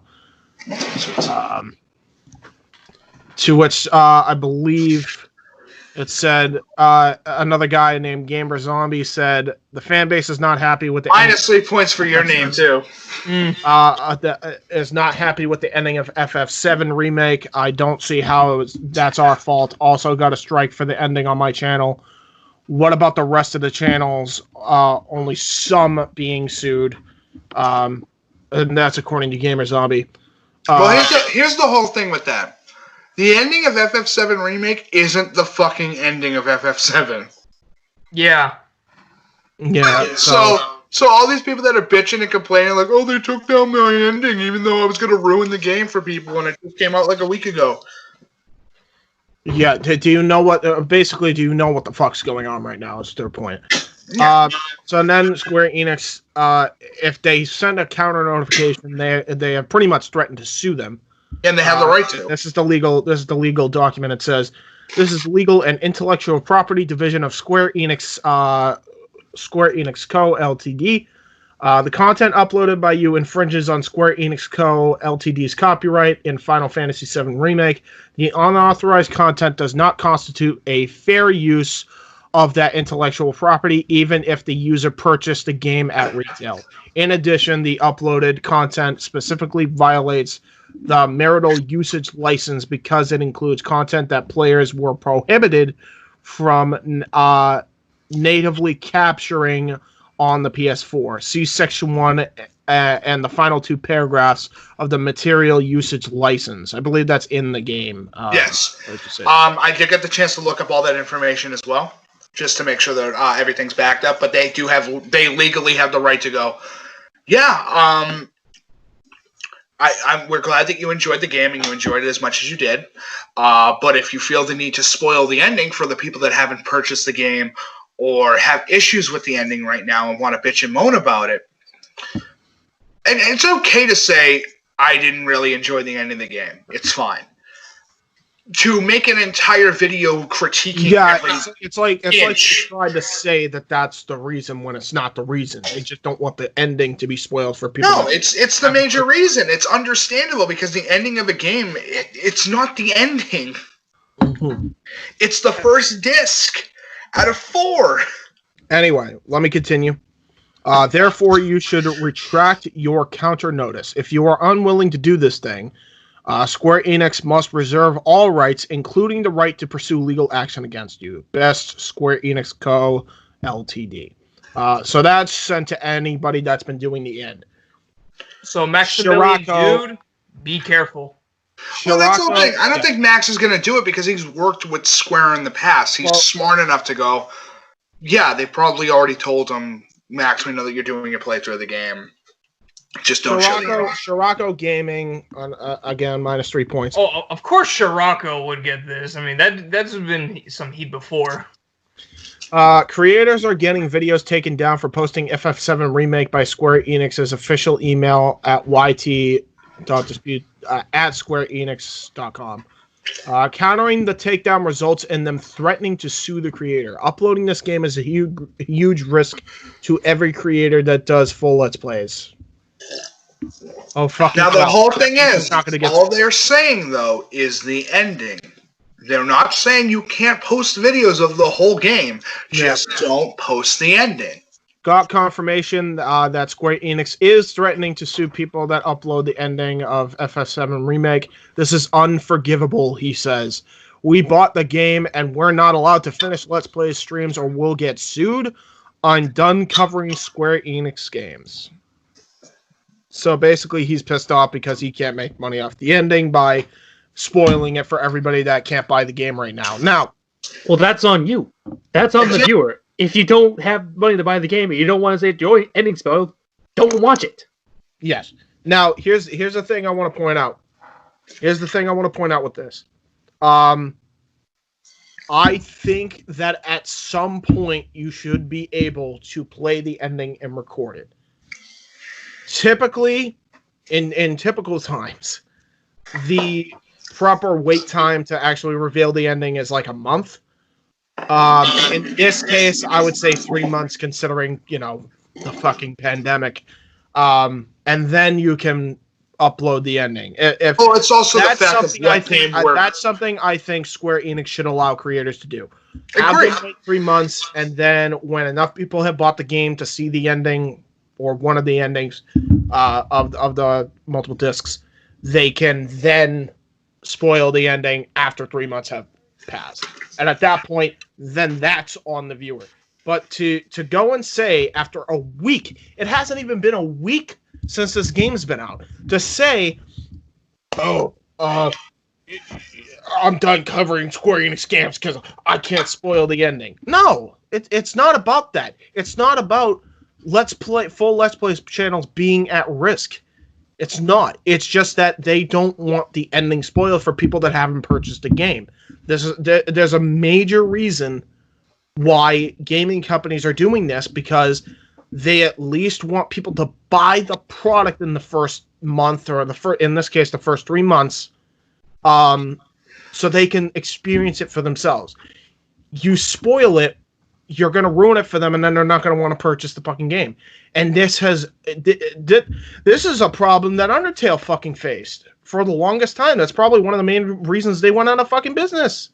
Is because people kept spoiling the endings. What do you mean? Undertale just created Deltarune. That was like the second game. Yeah. No, I'm talking about, wasn't Undertale that made, not Undertale. Tall Tale. See, Telltale went out of business because they had too many IPs. Yeah. Yeah, my point is, spoiling the endings of their games, I'm sure it didn't help. Because I actually wanted to play it, but then I saw other people play it. And then I'm like, I don't need to play it now. So, that's my point. And to your point before we went on the air, this is exactly what happened with Super Smash Bros. Brawl. So, what would you rather? Not be able to play the ending of the game and see the ending of the game on a Let's Play, and waiting 3 months and then being able to see it on You know what? I'm gonna make a guess. I'm gonna make a wild fucking guess what the ending is. I'm gonna make a wild guess. I wouldn't even guess. I'm just gonna make a wild guess. I'm gonna say, at the end of the game, they all stand on the end of the highway looking forward, trying to figure out the future, and they hear whispers from the Whisper Harbinger. I don't know, probably. But, again, I don't know, and I don't need to know.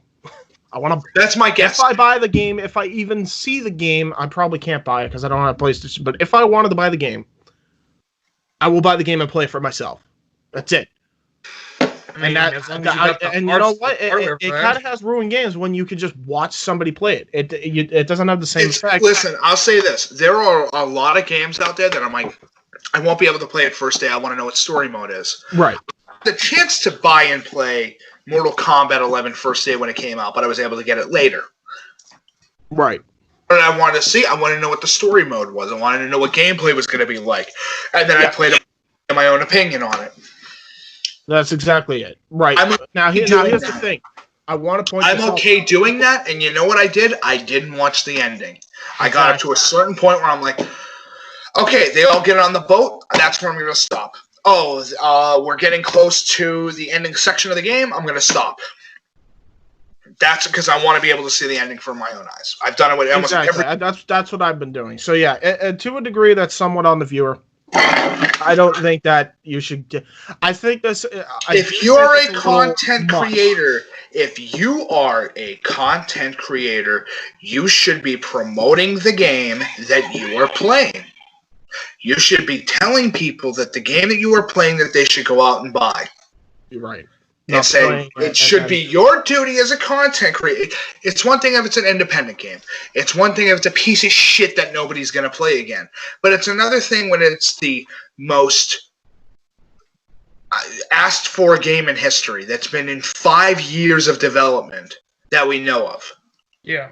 5 years between what we saw and when it finally came out, which was the actual John, you have a different take on this from the sound of it. Do you think it's just on the viewer watching at this point? I think if it's realistically on the viewers, I don't think that content creators should just, play up to that certain point, stop, and then they have to wait 3 months to really to release the ending. True. However, they should continue. Which is the main reason why I'm not really a big fan of day one release content, because how do you know you're going to like the game if you're going to play halfway through? So I think personally it's on the viewer, because if say I'm just going to equate this to a movie. Remember when what was it? Endgame came out? Yeah. That came out. So what if Disney went and flagged every single one of the spoiler talks? And that content creators did. Oh, they have the right to do that completely. That's a multi-million dollar property. That's where John's actually coming from here. No, I know, but what I'm trying to say is those, and that's the thing that I can't stand is the people that feel the need to spoil.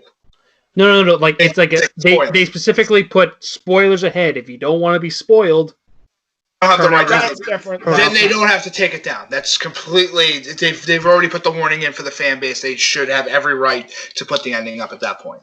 If they've already said to the audience, skip to this time code when we get to the credits or something like that, I'm fine with it. I don't care. But if you were talking about something that just came out 2 days ago, and it's the biggest thing to come out in that. 2 days ago, or was it a week ago? I'm just giving an example with Endgame stuff because the spoiler shit was on the second day that fucking movie was out. Yeah. It was on the second day. I learned the entire plot of that movie and I didn't even go to the theater and see it. Yeah. I'm just saying people want to spoil shit because of the fact that it gives you views, and that's fucked. You shouldn't be able to do that. If you are a content creator on YouTube, you should have a responsibility towards the people that made the game and developed the game and spent 80 hours a week trying to get that thing polished and done for months on end. Give them at least enough respect to go, hey, We're not gonna. I understand we're getting really far into the game. I'm going to put a tweet out. I'm going to put some information out saying, listen, we're getting close to the end of the game. If you do not wish to witness the end of the game, don't watch the upcoming video. And even if you do, I highly suggest you play the ending for yourself because you should be able to play the game and get your own opinion anyway. Right. I hate the type of person that goes out there, summarizes their own opinion based upon some other content creator. Create your own. You're a human being, not a robot. Have your own opinion. So here's the last question. I'll end with this, and then we can move on to the next topic. Do you think that it is fair in the sense that if they wait 3 months, then they can release the ending? Because I'd rather that than what happened with Brawl, where they spoiled it, and then Nintendo got so pissed that they kept flagging, content for ages. Dude, that game was spoiled they just said, all right, if you're going to spoil our game, fuck you. You can't use our content, and literally was going on for years. Until I think Mario Maker, and then they finally stopped doing it. But it took a long time for them. I think Mario Maker 2 specifically, but they didn't. No, Mario Maker survived it. I remember that happening a lot with base Mario Maker, but anyway. No, maybe Markiplier worked out a deal with them then. Because I know he didn't get. No, it's just asking. It's just having the responsibility as a content creator on YouTube to fucking ask if it's okay. Or just put like a spoiler warning before. Exactly. But it's still the fact of you need to have the responsibility of a content creator to think, should I put this out there? Will the company that made it be pissed off at me? Will the fan base get upset for the fact that I've released this early? Yeah, just don't. In moral of the story here, don't be selfish and just be decent. Just be decent about it. There was no reason why there had to be this, whole thing of I'm done covering the games because they won't let me spoil the ending. Just fucking ask if you can. I'm not gonna play the next expansion of Final Fantasy VII when it comes out because they will flag my video and made me very upset. Listen, I love Square Enix. I'm a big Square Enix fan. The first game I played, and I know a lot of people are gonna look at me and go, "You didn't play a Final Fantasy as your first?" No, my first Square Enix game, it was the fucking Bouncer, which sucks. That game is terrible, but I enjoyed it because I was a dumb kid and I love side-scroller beat-em-ups. When I got older, I played more shit. But it is still the fact that I love Square for the fact that they, no matter what type of game it is, you know that the gameplay will be something different from what you're used to to an extent. And the games at this point, I'm going to say from 15 up to 7, which I can't believe I have to go backwards in time for that shit. 15 after FF7 Remake is going to be polish. They are the best at making a game that is polished that can go out. The only game that doesn't, and the one that sucks, is the one that has lightning in it, which is 13. 13 can suck. 13 can fucking fight it because that character's terrible. But anyway, let's go by that. Let's push that topic out of the way and let's get to the next fun one. Assassin's Creed, and your idea for the next Assassin's Creed game, Mike. So, my idea has been, and I worked with this on Nikos for a little bit. Now, I think that we came to something that's at least somewhat of a compelling. I wouldn't say compelling, but something that's interesting enough that you would want to play. Right. Before we get to that, John, have you played any of the Assassin's Creed games? A little. Fair enough. Okay, so you're somewhat familiar, like I am. I've played a game, so I'm. Assassin's Creed 1? Yeah. So the first. Yeah. Honestly, that's all you really have to play. So, my idea was Assassin's Creed Sengoku. Assassin's Creed Sengoku, which would be during the Japanese feudal Japan era. And if I remember correctly, the time period is between 1568 into 1600, which is the beginning of the Edo era. Correct. Our main character, Kiba, his father is killed by men of Oda Nobunaga because Nobunaga was trying to spread Christianity across Japan, and Kiba's father was completely against it, was killed. He decides to seek revenge, join the Kage Iki, which is led by Kinio, is trained by fucking I think it's Nagato and Guillamon, who are two of the most famous ninjas during that time period, and then attempts to make several, at least tries to kill Nobunaga several times over the course of the story. However, is stopped every single time that he gets close, and eventually he comes up with the brilliant plan of making Nobunaga kill himself by turning one of the members of Nobunaga's one of the members of Nobunaga's clan against him. And our main character will eventually, yes, die. At the correct time period where he should. I want to make this as historically accurate as you can for an Assassin's Creed game. Because that, if nothing else, Assassin's Creed's very, very good at doing that. Not really. Really? Yeah. I thought they did. I thought they did all right with the one where they did the Revolutionary War, even though it's weird that an assassin's in that. They've done the Revolutionary War. They've covered the Renaissance era, the 100 Years War. They've covered fucking Pirates in the Caribbean because, of course, they had to. Egypt, ancient Greece. They've covered China. They've covered bits and pieces of everything. But my major thing is I want a game where I finally have the choice of picking an arsenal. Now, I know somebody's going to sit there and go, well, you already did that. There's a whole Assassin's Creed game based on the French Revolution. Yeah, and that game is not great. It kind of sucks. It's definitely give me money bait. Yeah. And I hate that, and that shit's annoying. And I had to I did about almost 2.5 days of looking through Japanese history to make sure that everything leads to the correct locations that they need to be. Right. And your character using black eggs, caltrops, fucking smoke bombs, firecrackers, tools. Actually using tools in his arsenal to evade. Like Batman in a sense. You get Batman. Okay, if somebody fucking says Ninja Batman, I'm gonna get really mad. He is Batman. I'm sorry. I mean, it's a good comparison. You can't deny it. No, except the difference is that you kill.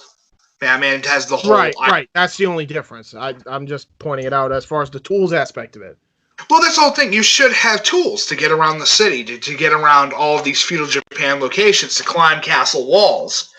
Because that still exists. Tokyo, Japan is not the big thing yet. Edo is not the big location yet. Okinawa is still, small huts and shit like that.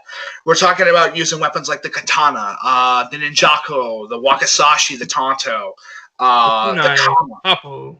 Yeah, the Odachi, the Naginata, the Yara, and fucking the Yumi. For God's sakes, one of the greatest bows ever made. Gaining legendary weapons like Kasanagi, which is the sword of Orochimaru. Kenbukuari, which is one of the 3 spears of the made by Masazana. We're talking about some serious fucking weapons here. We're talking about the staff of Son Goku. Or in Chinese mythology would be Sun Wukong, a weapon that can extend in combat and allow you to use it at close to long range distance. Right.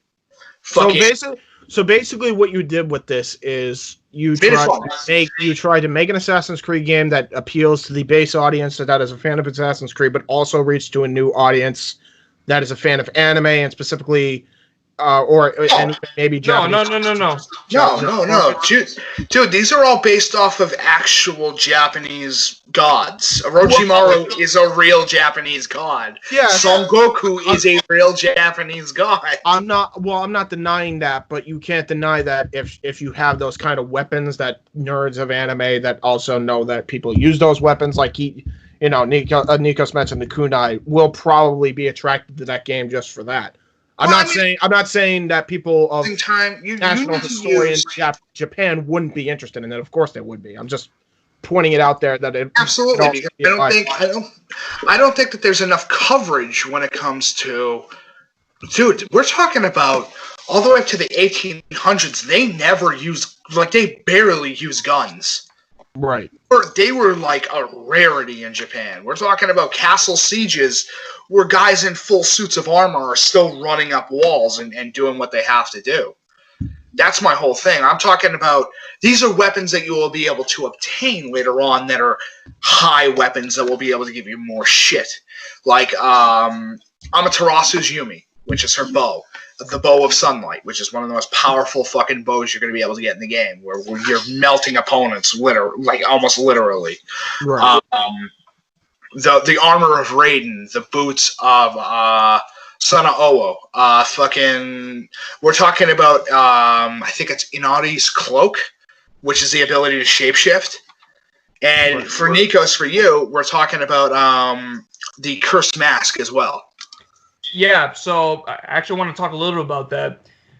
One of my cinema horror genre class, we were supposed to watch a movie called Onibaba, which is basically a movie about villagers during the time period where Mike described for the game, where villagers kill samurai, steal their armor and weapons, and trade them for goods.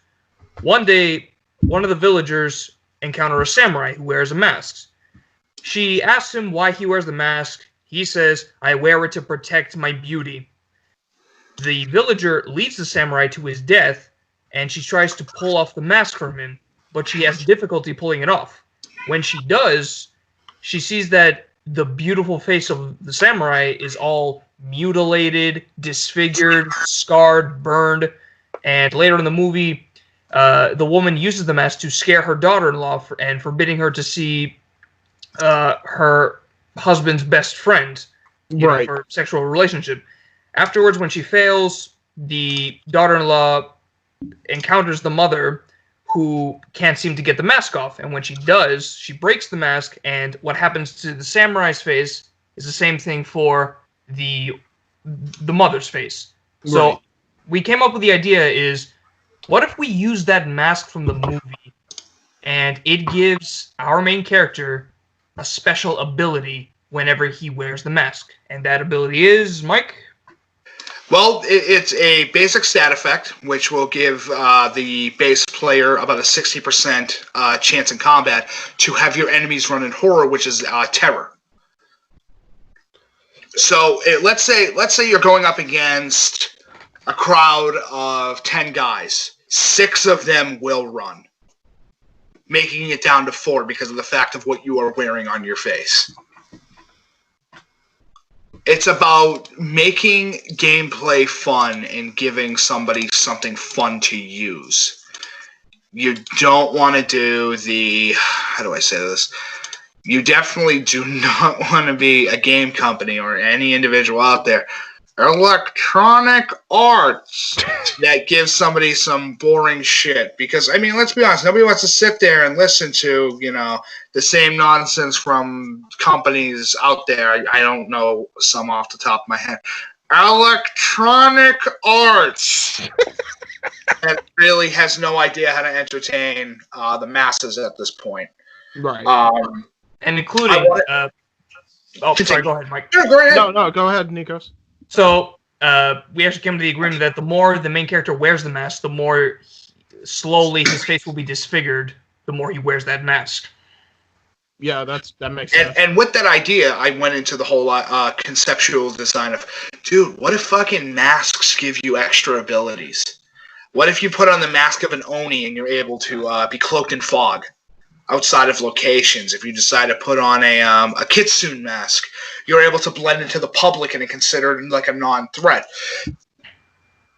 Using items. I just want to have an Assassin's Creed game where it feels like I have an arsenal and I can walk through human beings, including probably the scariest weapon in the entire game, Masamune. Fair enough. A weapon that is considered by many in Japanese mythology and outside of Japanese mythology as the evil blade of bloodlust. A weapon that consumes the blood of victims and becomes stronger over time. that is the type of shit I want to see. I want to see a Japanese game, or at least a Japanese-inspired game that allows me to go into Japan and experience the world for myself. Fair enough. Yeah, I want to be able to go through Japanese history and not see one side of things. I want to be able to see how different things are. Because that's the problem with the American Revolution Assassin's Creed game. It's so anti-British that it's not even funny. Yeah. I get you. It's like there's two sides to the war, guys. Yeah, I mean, it seems like they were very pro-American. Which is fine, if that's the audience that you're trying to get to. Sorry. Doing historical, accuracy. Be historically... Nikos, you were in a classic film class, right? Yes. Did you ever watch Tora? No. I would recommend it. It's an incredible... I actually watched parts of it in my history class back in high school. It's a very good movie when you get through it. I mean, a lot of people will go, it's slow pacing, it's character development. Yeah, that's kind of how real life happens when you think about it. This is very true. Not everything is guns, bombs, and explosions every 10 seconds. I mean, it was 100 times a lot better than Michael Bay's Pearl Harbor, let's be clear on that. Because it wasn't sitting there going, oh, well, here's your sad love story, and here's Pearl Harbor. It's the backdrop to the whole thing, and then there's... That pissed me off when he made it the fucking backdrop. Are you kidding me? It really is the backdrop of the whole movie. It's just it just happens, and you're like, oh, the love story in that movie was more important. The Boy Scouts of the Boy Scouts of America are the first ones to see the plane. That's not even true. The first person to see the Japanese invade Pearl Harbor was a woman pilot. A female pilot was the first one to see the Japanese invade Pearl Harbor. Now, we're gonna do a voting system right now. So on my side, because we gotta try to wrap this up as quick as possible so we can get to the rest of the topics. So on a scale from 1 to 10, basically, is what we're gonna go by this. John, we're gonna start with you since you're kind of a casual Assassin's Creed player. What do you think of Mike's idea as far as an Assassin's Creed game? Hey, you can say it sucks. I don't care. No, I like it. I mean, I'll probably buy it, try to, and give it a nice playthrough. There you go. What would you rate it out of 10, as far as the idea wise? Solid 7. Fair enough. I liked it a lot, and I'll give it a solid 9. I really enjoyed it, and I don't play Assassin's Creed that much, so I thought Mike, you went very in depth with that and what needed to be done. So there was a lot of thought obviously put into it. Nikos, I'm saving you for last because you kind of helped him with the last pieces of the puzzle. What would you rate the idea from 1 to 10? In all honesty, I mean, I think it's a really good idea. I feel like with this type of aesthetic into the game of learning Japanese mythology, it's a giant leap from what we got from Origins and Odyssey. And after having played Odyssey, I wasn't too into it, only because of the fact that it felt more of just an RPG set in Greece and not an Assassin's Creed game. I agree with that wholeheartedly. I actually played it. That's why I didn't want to buy it, because I'm sitting there going, what part of history am I supposed to be in? Right. What's the important battle that's going on as the backdrop to all the assassinations? Oh, none? Yeah, right. Okay. It tells you, it's during the start of the Peloponnesian War, but it has flashbacks of the Battle of Thermopylae, and you're just kind of mixed here. Then do the Battle of Thermopylae. Fucking assassinate Xerxes' men. Right. Die with the 300 and fucking defending the gates. That would have been cool. Oh no, they did that in cutscenes. Yeah. Oh, of course they did that in cutscenes, because why do massive battles? So just to wrap this up, obviously, Nikos, what would you rate it out of 1 to 10 so we can move on? Obviously, I'll give it a 9. I mean, I would have rated it a 10, but I just kind of have my thoughts about some areas. Basically, how we're going to create the character, dialogue, that type of stuff. Like, I'm really hoping it's not that bland type of dialogue. No. I will tell you this right now. I have been going over. I have watched so far about 20 feudal Japan style era samurai formatted movies. Yep. To kind of get an idea of how characters are going to be worked, and I'm going to promise you this: it's going to be fistful of. It's going to be fucking the good and bad and the ugly in Japan. Good shit. Are they going to speak English or? Well, no. I want it to be English, but I want it to be. You can absolutely hear the Japanese. Oh, so Japanese dub. Okay. Japanese dub. I want to make it as authentic as humanly possible. Oh yeah, I can absolutely believe that this is the voice that they're hearing, and it's not just insert main character being Matthew Mercer or Troy Baker or Steve Blum. Or insert 50 other white guys that are absolute voice actors. Yeah, right. That are incredible voice actors, but my God, they need to stop being in everything. Let's continue. Fair enough. Well, cool. So, what would that be, John? Because you're the math guy. You gave it a 7. Mike, Nikos, and I gave it a 9. So, what would that equal? That would be an 8. No, because the average would be about be an 8 and a 8.5, 8.25. We'll say 8.25. So hey, it's a passing grade. Woo-hoo! Hey, it's still better than Assassin's Creed Egypt Edition. Yes, that is very accurate. Anything will be better than I Am Buggy as fucking Don't Work 90% of the time. I've encountered a lot of people who said Origins was the best. I'm like, it's terrible. The best is the original. You're never gonna beat the original. Assassin's Creed 2 beats the original. Right. So 1 or 2 is the best. Ezio and his trilogy is one of the best, well-designed characters in all of fucking Ubisoft's arsenal. Yeah, right. So now let's move on to the next topic. We'll be quick about this. What is our favorite weapon in fiction? So anything from, I assume, comic books, video games, any of that. Nikos, we'll start with you this time. What's your favorite weapon? Yeah, so I've been looking at a lot of weapons. In fact, this is the topic that I chose for this specific segment. Again, I've been looking over through a lot of video games and shows, but the one weapon that really stands out to me as like a really amazing weapon with no flaws whatsoever, and this may actually become quite a shock to you. It's the Infinity Blade from the mobile game Infinity Blade. Fair enough. I mean, it's literally the god-killing weapon. So, you mean the Blade of Olympus? Blade of Olympus, yeah, but I just kind of like the shape of the sword. So aesthetically, that's more pleasing to you than this. Yeah.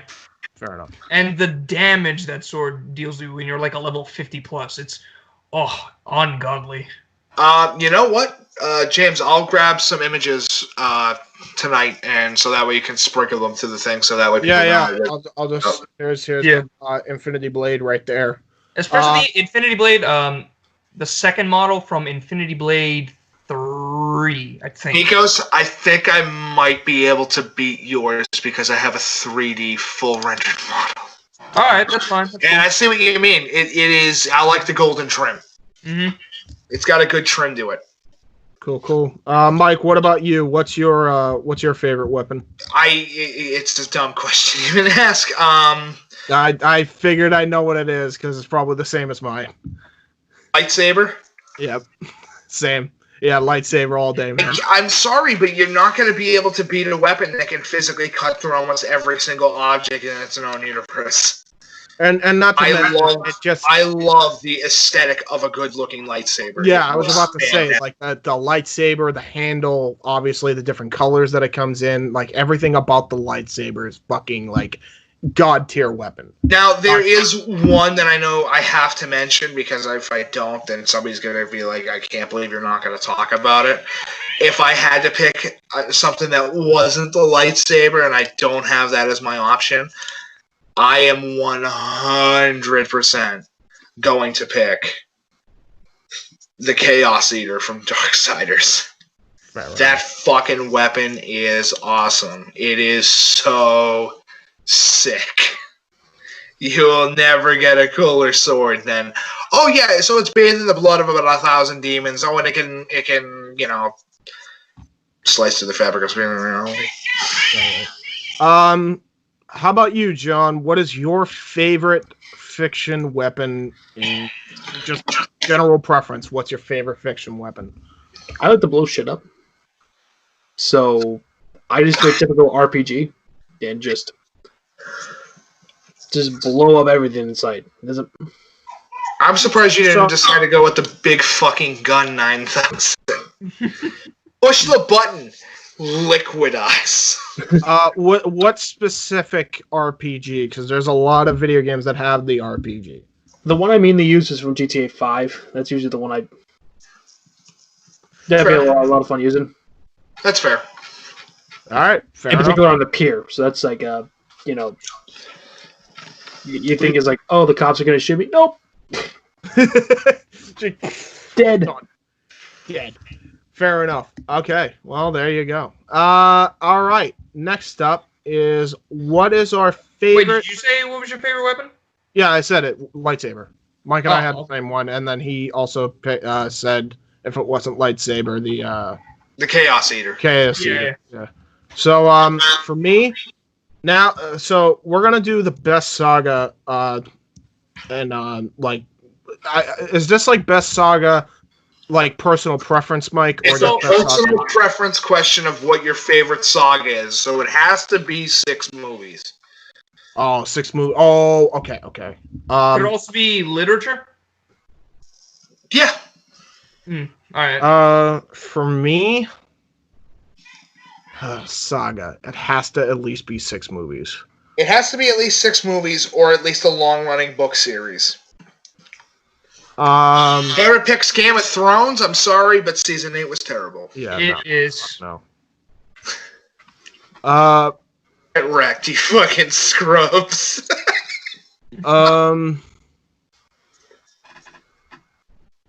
This is gonna be completely all right. So TV series is count, right? Yes, you can also go TV because TV. If it's longer than a season and it goes past 3, it's a saga. For me, because I was a weird child, I would have to say Family Guy seasons 1 through 8. That's fair. Like that's my favorite incarnation of Family Guy. The later seasons are still okay, but it's nothing like seasons 1 through 8. There's so much story with seasons 1 through 8 in that cartoon. Oh, by the way, Nikos, I'm incorrect. It's anything past 3 movies is a saga. Oh. Yeah. Past 3 movies is a saga. You can change your answer. God damn it, then I would have fucking picked the freaking Reacher, Jack Reacher series. Fucking love Jack Reacher. Okay, you do what you gotta do. I like it. What do you want from me? Okay, you have the right to like it. That's fine. I don't know. I guess I like the series because it's all different. But yeah, probably my favorite saga is Family Guy seasons 1 through 8. John, what's your favorite saga? Can we just say it's mine personally is the MCU one for the actual achievement of it to have from Iron Man 1 to the end of the Infinity Saga. I guess we'll put it as the whole. Yeah, that's true. Even though it has a couple hiccups, Captain Marvel, Thor: The Dark World, Iron Man 2, just to name a couple. So glad you said Captain Marvel. That movie sucks. It sucks. That is the least important character ever made in the Marvel Cinematic Universe, dude. Yep. It's like, because a lot of them have great individual movies like Thor: Ragnarok, Captain America: The Winter Soldier, Iron Man 1, where you can watch those on their own and they're still great movies, but if you watch them all like the entire time, you realize the overarching arc It's fucking brilliant. Yeah, I agree with that. Yeah, Definitely, it's in my top 3 for sure of favorite Nikos, songs of all time. good sir, do you want to do yours or do you want me to go for mine? Go for yours. Oh God, you know what I'm gonna pick. You fucking know what I'm gonna pick. All right, tell you what, I'll go. Then you. You know what I'm gonna pick. I mean, goddamn. So for me, it's not so much as films, but rather from literature. And I've read a couple sagas in some classes, but I guess my favorite one would have to be Ale Saga, which is an old Icelandic saga of a certain warrior who fled from a young age from Norway, settled in Iceland, and was considered very respectable in the whole Viking world community. So what you're saying is you're going Scandinavian. Yeah. Impressive. Scandinavian, Icelandic, to each their own. What about you, Mike? James, I'm not even going to say it. Here's It's a dumb question. You know it's a dumb question. Right? All I'm going to say is just pop the logo on the screen right now.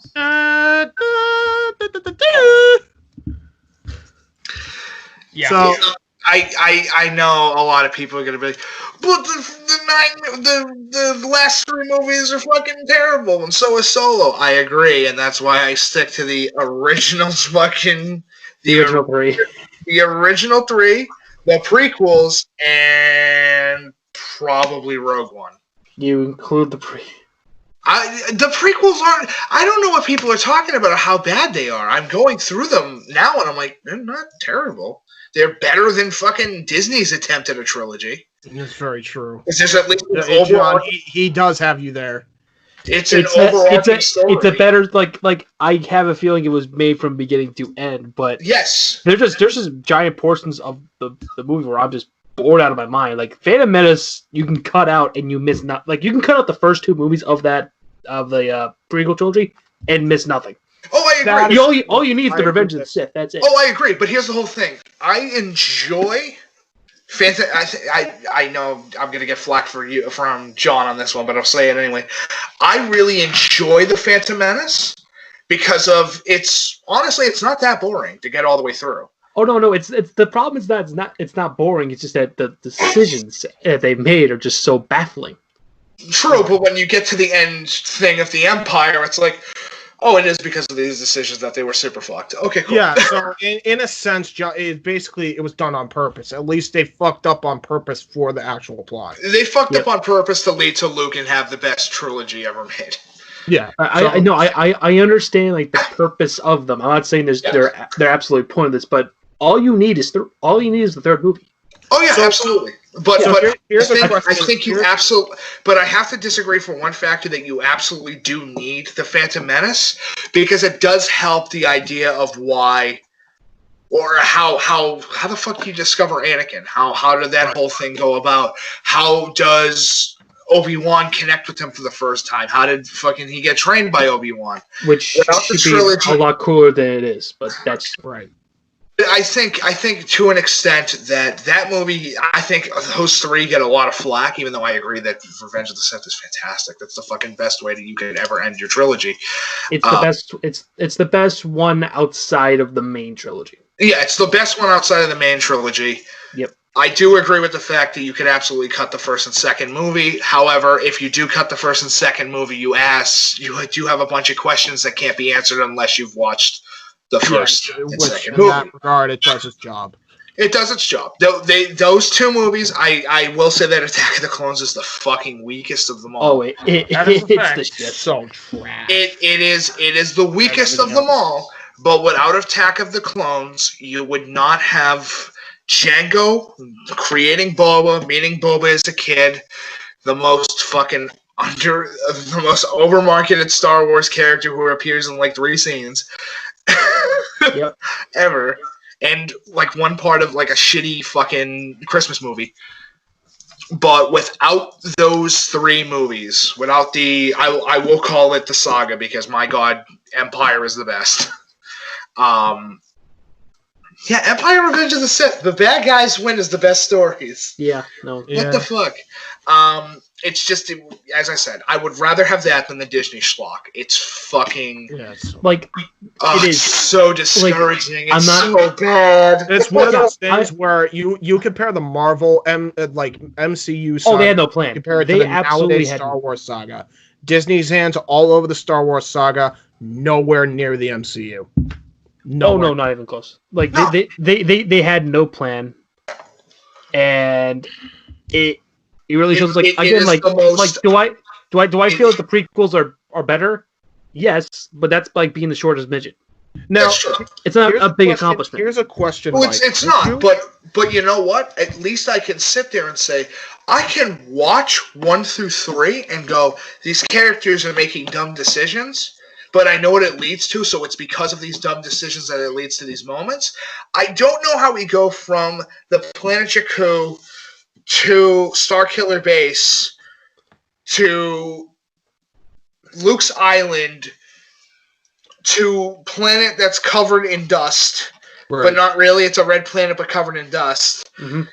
To Palpatine returning, and it's so fucking. It's such a cash grab. It's such a cash grab trilogy. It's upsetting. Yeah. Where at least you understand that Lucas was like, "Fuck it, I need to." Have I need the backstory of how all this shit happened, and you're like, Lucas had a plan. Not fantastic, but they exist and they're not terrible. Yeah, it's like Lucas had a plan. It was, and in my opinion. Like if I don't need the first two, I don't bother watching them. Mm-hmm. Now, here's a question, Mike. Would you, if you're talking about that, would you include the shit that was made not canon, like the video games, the comics, all that? Oh my god! Please don't do this to me, please. Okay. I'm gonna go on a rant. Just a simple yes or no, and then we'll move on. And that way. But I'm definitely talking about it on the next podcast because I have some shit to say on that front. Yeah. Metachlorians are a stupid decision, but it's way better than saying Force Lightning is a genetic trait. Yes, very true. They're two cuts of the same cloth. Have him go on a rant, please. It's quite late. Yes, I'd rather not do that tonight. I'd rather not go into a fucking hour-long rant about me going. And besides, we got 2 topics. Science. we can get through relatively quick. Top 5 underrated games. I'll be quick with mine. Pole Position, I feel like, has always been an underrated game. Mario Kart Double Dash has always been underrated to me. This is in no particular order, by the way. Split Second is absolutely underrated for what they did for that racing game. That's super underrated. Somehow they're not popular, but Forza is. I don't know. NASCAR Thunder 2004 and 3. That's my favorite. Those are my 2 favorite NASCAR games of all time, and I feel like it just doesn't get a lot of love. It really doesn't. And number 1, well, not number 1. Again, no particular order, but I guess my last one I guess it would have to be Brawl, just because a lot of people like the later games of Smash and the earlier games of Smash over Brawl. Like, if you had to rank it, like with objectively, Brawl's probably at the bottom tier, where everything else is like great, good to great to even fantastic in the case of Melee. And but Brawl has tripping, so you lose. Yeah.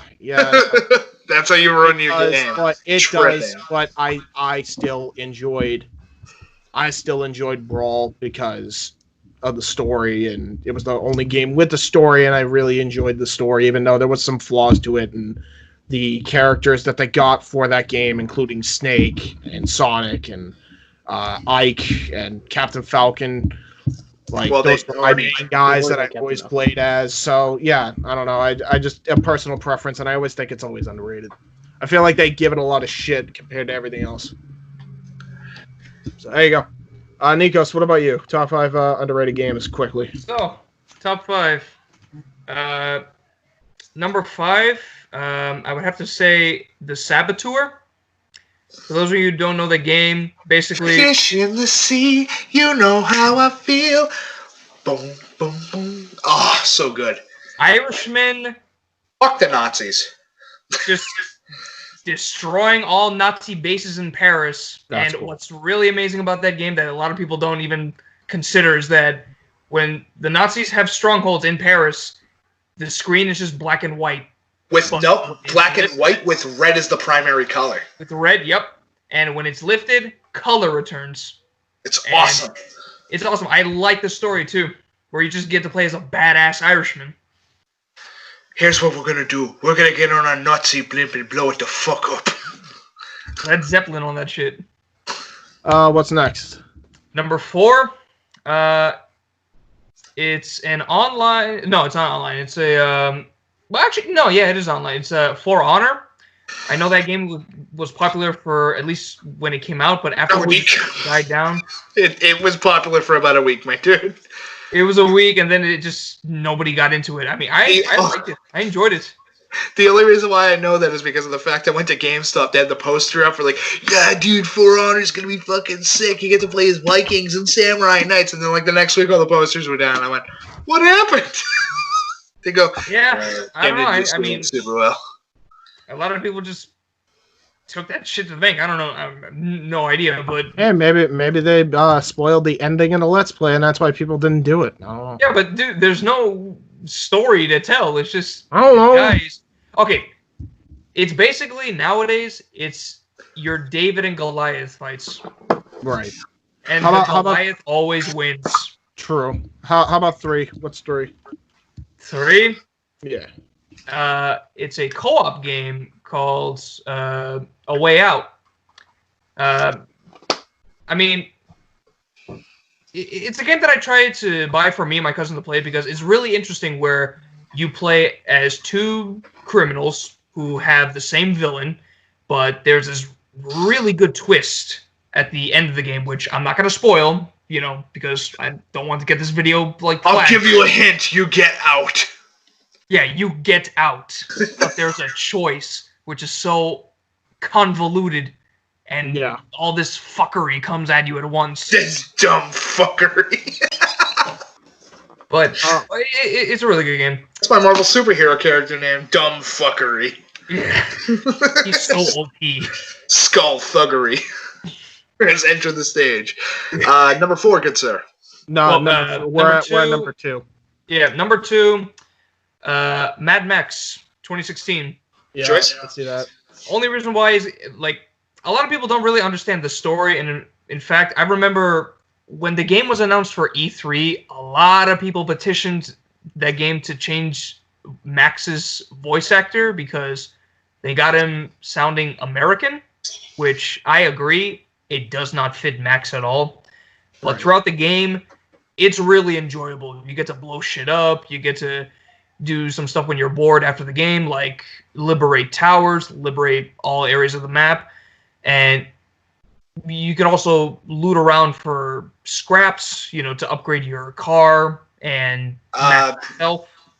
Nikos, you're describing Lord of the Rings Middle Earth.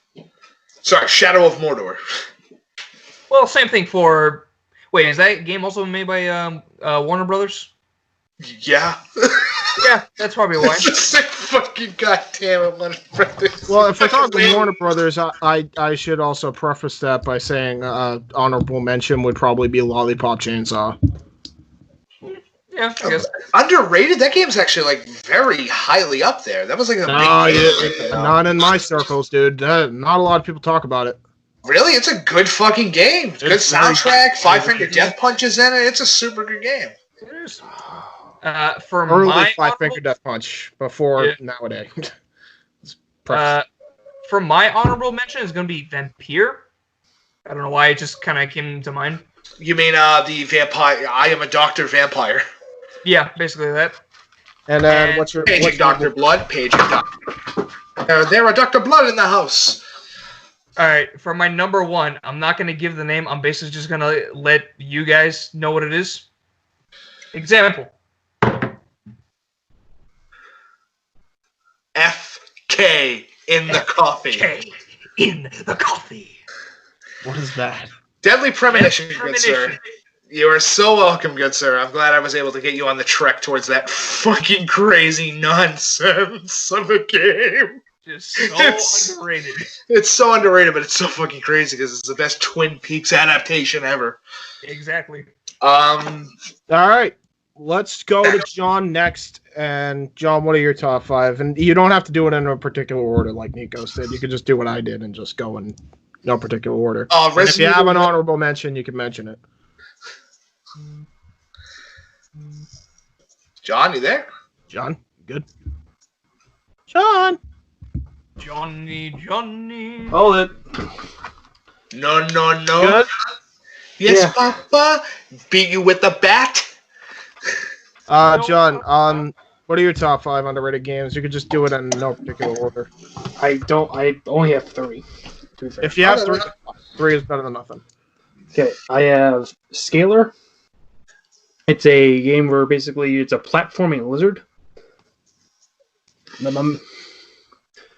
Spyro Here's Tale, and then Mario and Luigi Superstar Saga. Really? Good shit. Is it underrated?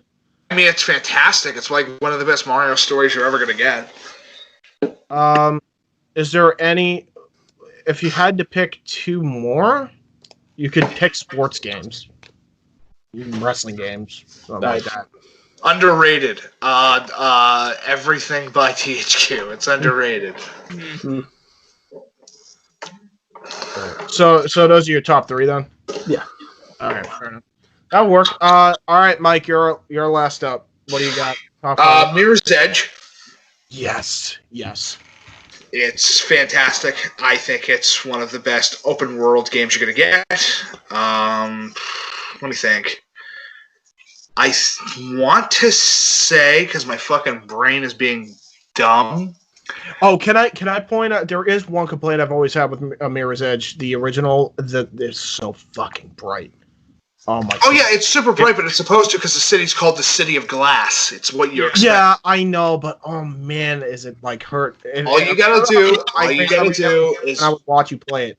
Listen, all you gotta do is bring the gamma down, and that's all you gotta do, and then it's fine. Brutal Legend. Yes. I think it's so fucking fun. I want to say...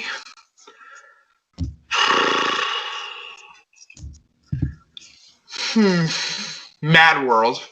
Yes. Yeah, Mad World, that's a fucking... It is super fucking good, and it shouldn't be. Chronicles of Riddick. Yeah. The Assault on the Zark Athena is also very good. It's a very good fucking game that allows you to play as Riddick for the first time. Didn't know that was a game. Oh yeah, it's super good. If you want to play as Riddick, go right ahead. And I'm gonna say my last one's gonna be Halo 3 ODST. It's super fucking underrated as a game, but it's super good. It used to be fucking like cult following back in the day. Not really. No, you weren't a part of the Halo. Yes, you weren't a part of the Halo community then, dude. The whole reason Keemstar even got his start on YouTube was because of Halo 3. It was because of Halo 3, but not Halo 3 ODST. Halo 3 ODST is an expansion, I guess you could call it, of Halo 3. It's not, trust me, I played it. It's not Halo 3, but it's I know it was popular, at least in my house when my brother used to live with me. And if I had to give another one, I would probably... If I had to give another example, I'm going to say The Crew. Yeah. I love open world driving games because of the fact I get to just sit there and go, dude, fuck races. I want to go all the way up to the Rocky Mountains and just drive around for like the next 2.5 hours. Another honorable mention for me, and then we'll wrap it up here. You talk about, because you and I had so much fucking fun with it, and it's not as like talked about as like GTA and stuff in that regard. Saints Row 2. Saints Row 2 super talked about. Is it? Yeah. Not much. Like, it's like everyone talks about GTA, everyone talks about Saints Row 3 and fucking 4. Dude, Saints Row 2 is the best story. Like, that is the reason why everybody talks about Saints Row 3 is because it's like story based. It's fucking terrible. Saints Row 2 story is fantastic. It is, yeah. It's like a super good story. If you're talking about like underrated fucking games. I mean, True Crime Streets of LA. Yeah, that's underrated. Fucking Def Jam. That doesn't get talked about ever. I just don't see a lot of conversation about Saints Row 2. No, because that's the whole thing. That game is so good, you don't need it. You don't need to have a conversation about it. That's how good it is. I don't know. You know exactly what you're getting when you start playing that fucking game, dude. All right. Another honorable mention. Just a really quick one. Yep. Spec Ops: The Line. Fuck, dude. I almost forgot about that shit.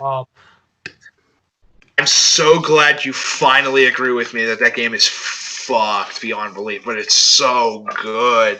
Yeah. It's so good, dude. That's a fantastic game to get through in like one sitting. It's like, holy shit. Let's move on to the last topic, obviously, because it's the final. Ladies and gentlemen, I have a question. Actually, I finally remembered my topic that I thought I forgot about, but I'm not even going to bother talking about it. For those wondering where the AEW news is coming, we're going to wait until the next Dynamite, because that will give us... There's not a lot that happened the last 2 weeks. There will be more that happens, obviously, with the current situation when it comes to the TNT tournament. So that's when we'll talk about it. We'll talk about it next week. Yep. Now we'll talk about the final topic. Ladies and gentlemen, who's sitting at home going, I want some delicious food? Well, I hate to say this, but a furniture company has some delicious food. IKEA. You heard it here right, fellas. John's sitting there going, I'm sorry, what? Y'all ever eat some Swiss meatballs? Because that shit's fantastic.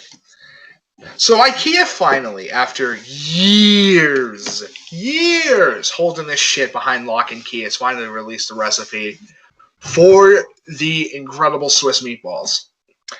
And I have that entire list on me. Go. We're talking about 1.1 pounds of ground beef, a half pound of ground pork, 1 onion, finely chopped, 1 clove of garlic. You can either do crushed or minced, that's up to you. 1.5 ounces of breadcrumbs, an egg, 5 teaspoons of whole milk, and salt and pepper for taste. For the cream, the crème sauce, a dash of oil, 1.4 ounces of butter, 1.4 ounces of flour, 5 fluid ounces of vegetable stock, 5 fluid ounces of beef stock, 5 fluid ounces of thick double cream, 2 teaspoons of soy sauce, and 1 teaspoon of Dijon mustard. I know what I'm making. It's super good. Now, here's a question. Am I blasphemous if I want to make just the meatballs and not the sauce and use them for spaghetti and meatballs? I've always wanted to try the IKEA style meatballs in spaghetti. I would recommend, if you're going to do it, do a half and half dish. So let me explain. You can actually marinate the outer layer of a meatball in the sauce. And then what you do is you refrigerate it for like a day. So what it will do is it will create the shell around the meatball that is the sauce. Okay. And it's fucking fantastic. And Have you had that? Have you actually had that before? Yeah, dude, it's fantastic. Dude, remind me once the shit ends, cook that shit and let's see. We all gonna cook I've never had it. I've never had it that way. Dude, y'all be making Indy Force cooking show now? Fuck it. Hey, we're starting the butt mashers up again. Why the hell not? Welcome to the Indy Force cooking show. On this show, we're gonna be cooking shit. Well, Casey's our main chef. Say hi, Casey. Hello. Casey cooks food. Casey died in Miami. No, but if you're looking for like something sweet during this little time period, I gotta remember my old man's recipe. But if you want fucking kielbasa, hot dog, meatball slices, sausage, and I believe the last one being spam. with spam because ham sucks. I said spam. Yeah, the spam ham is trash. I don't like it. Wait till you hear the way that you're supposed to cook this thing. Okay, go ahead. You grab your local crock pot, whatever you can find. I think it is ketchup with a mix of brown sugar. And then, if I remember what the last bit to the sauce is pineapple juice. And you mix it all together for about 45 minutes to almost an hour, so you get a nice general mix, and then you put everything in there, mix it around for a good 10, 15 minutes, and then you close it up and let it stew in the crock pot for a couple hours. It's fantastic. It's good eats. You may not like spam, but when you have sweet and sour spam, you're like, fuck yeah, dude. I'm a cooking junkie when I can. When I'm allowed to go near the stove, I am a cooking fucking maniac when I can be. All right. Well, that was pretty much it. So there you go. Now you know how to make it. If you're watching this and you're hungry, well, I'm sorry, and so am I. But John has to go to bed soon, so I think that was a very good episode. This is a very fun episode. We shall say good nights to Johnny boy. John, if there's anything you need to plug, obviously plug it. No, I don't.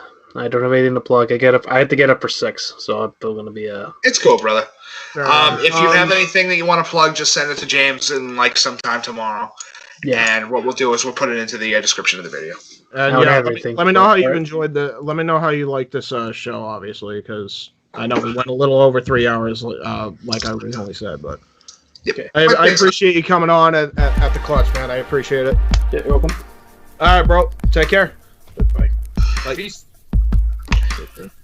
All right, and with that, ladies and gentlemen, boys and girls of all ages, this is the Indy Force, and we are gonna say goodnight to you on the Jay Hebert side.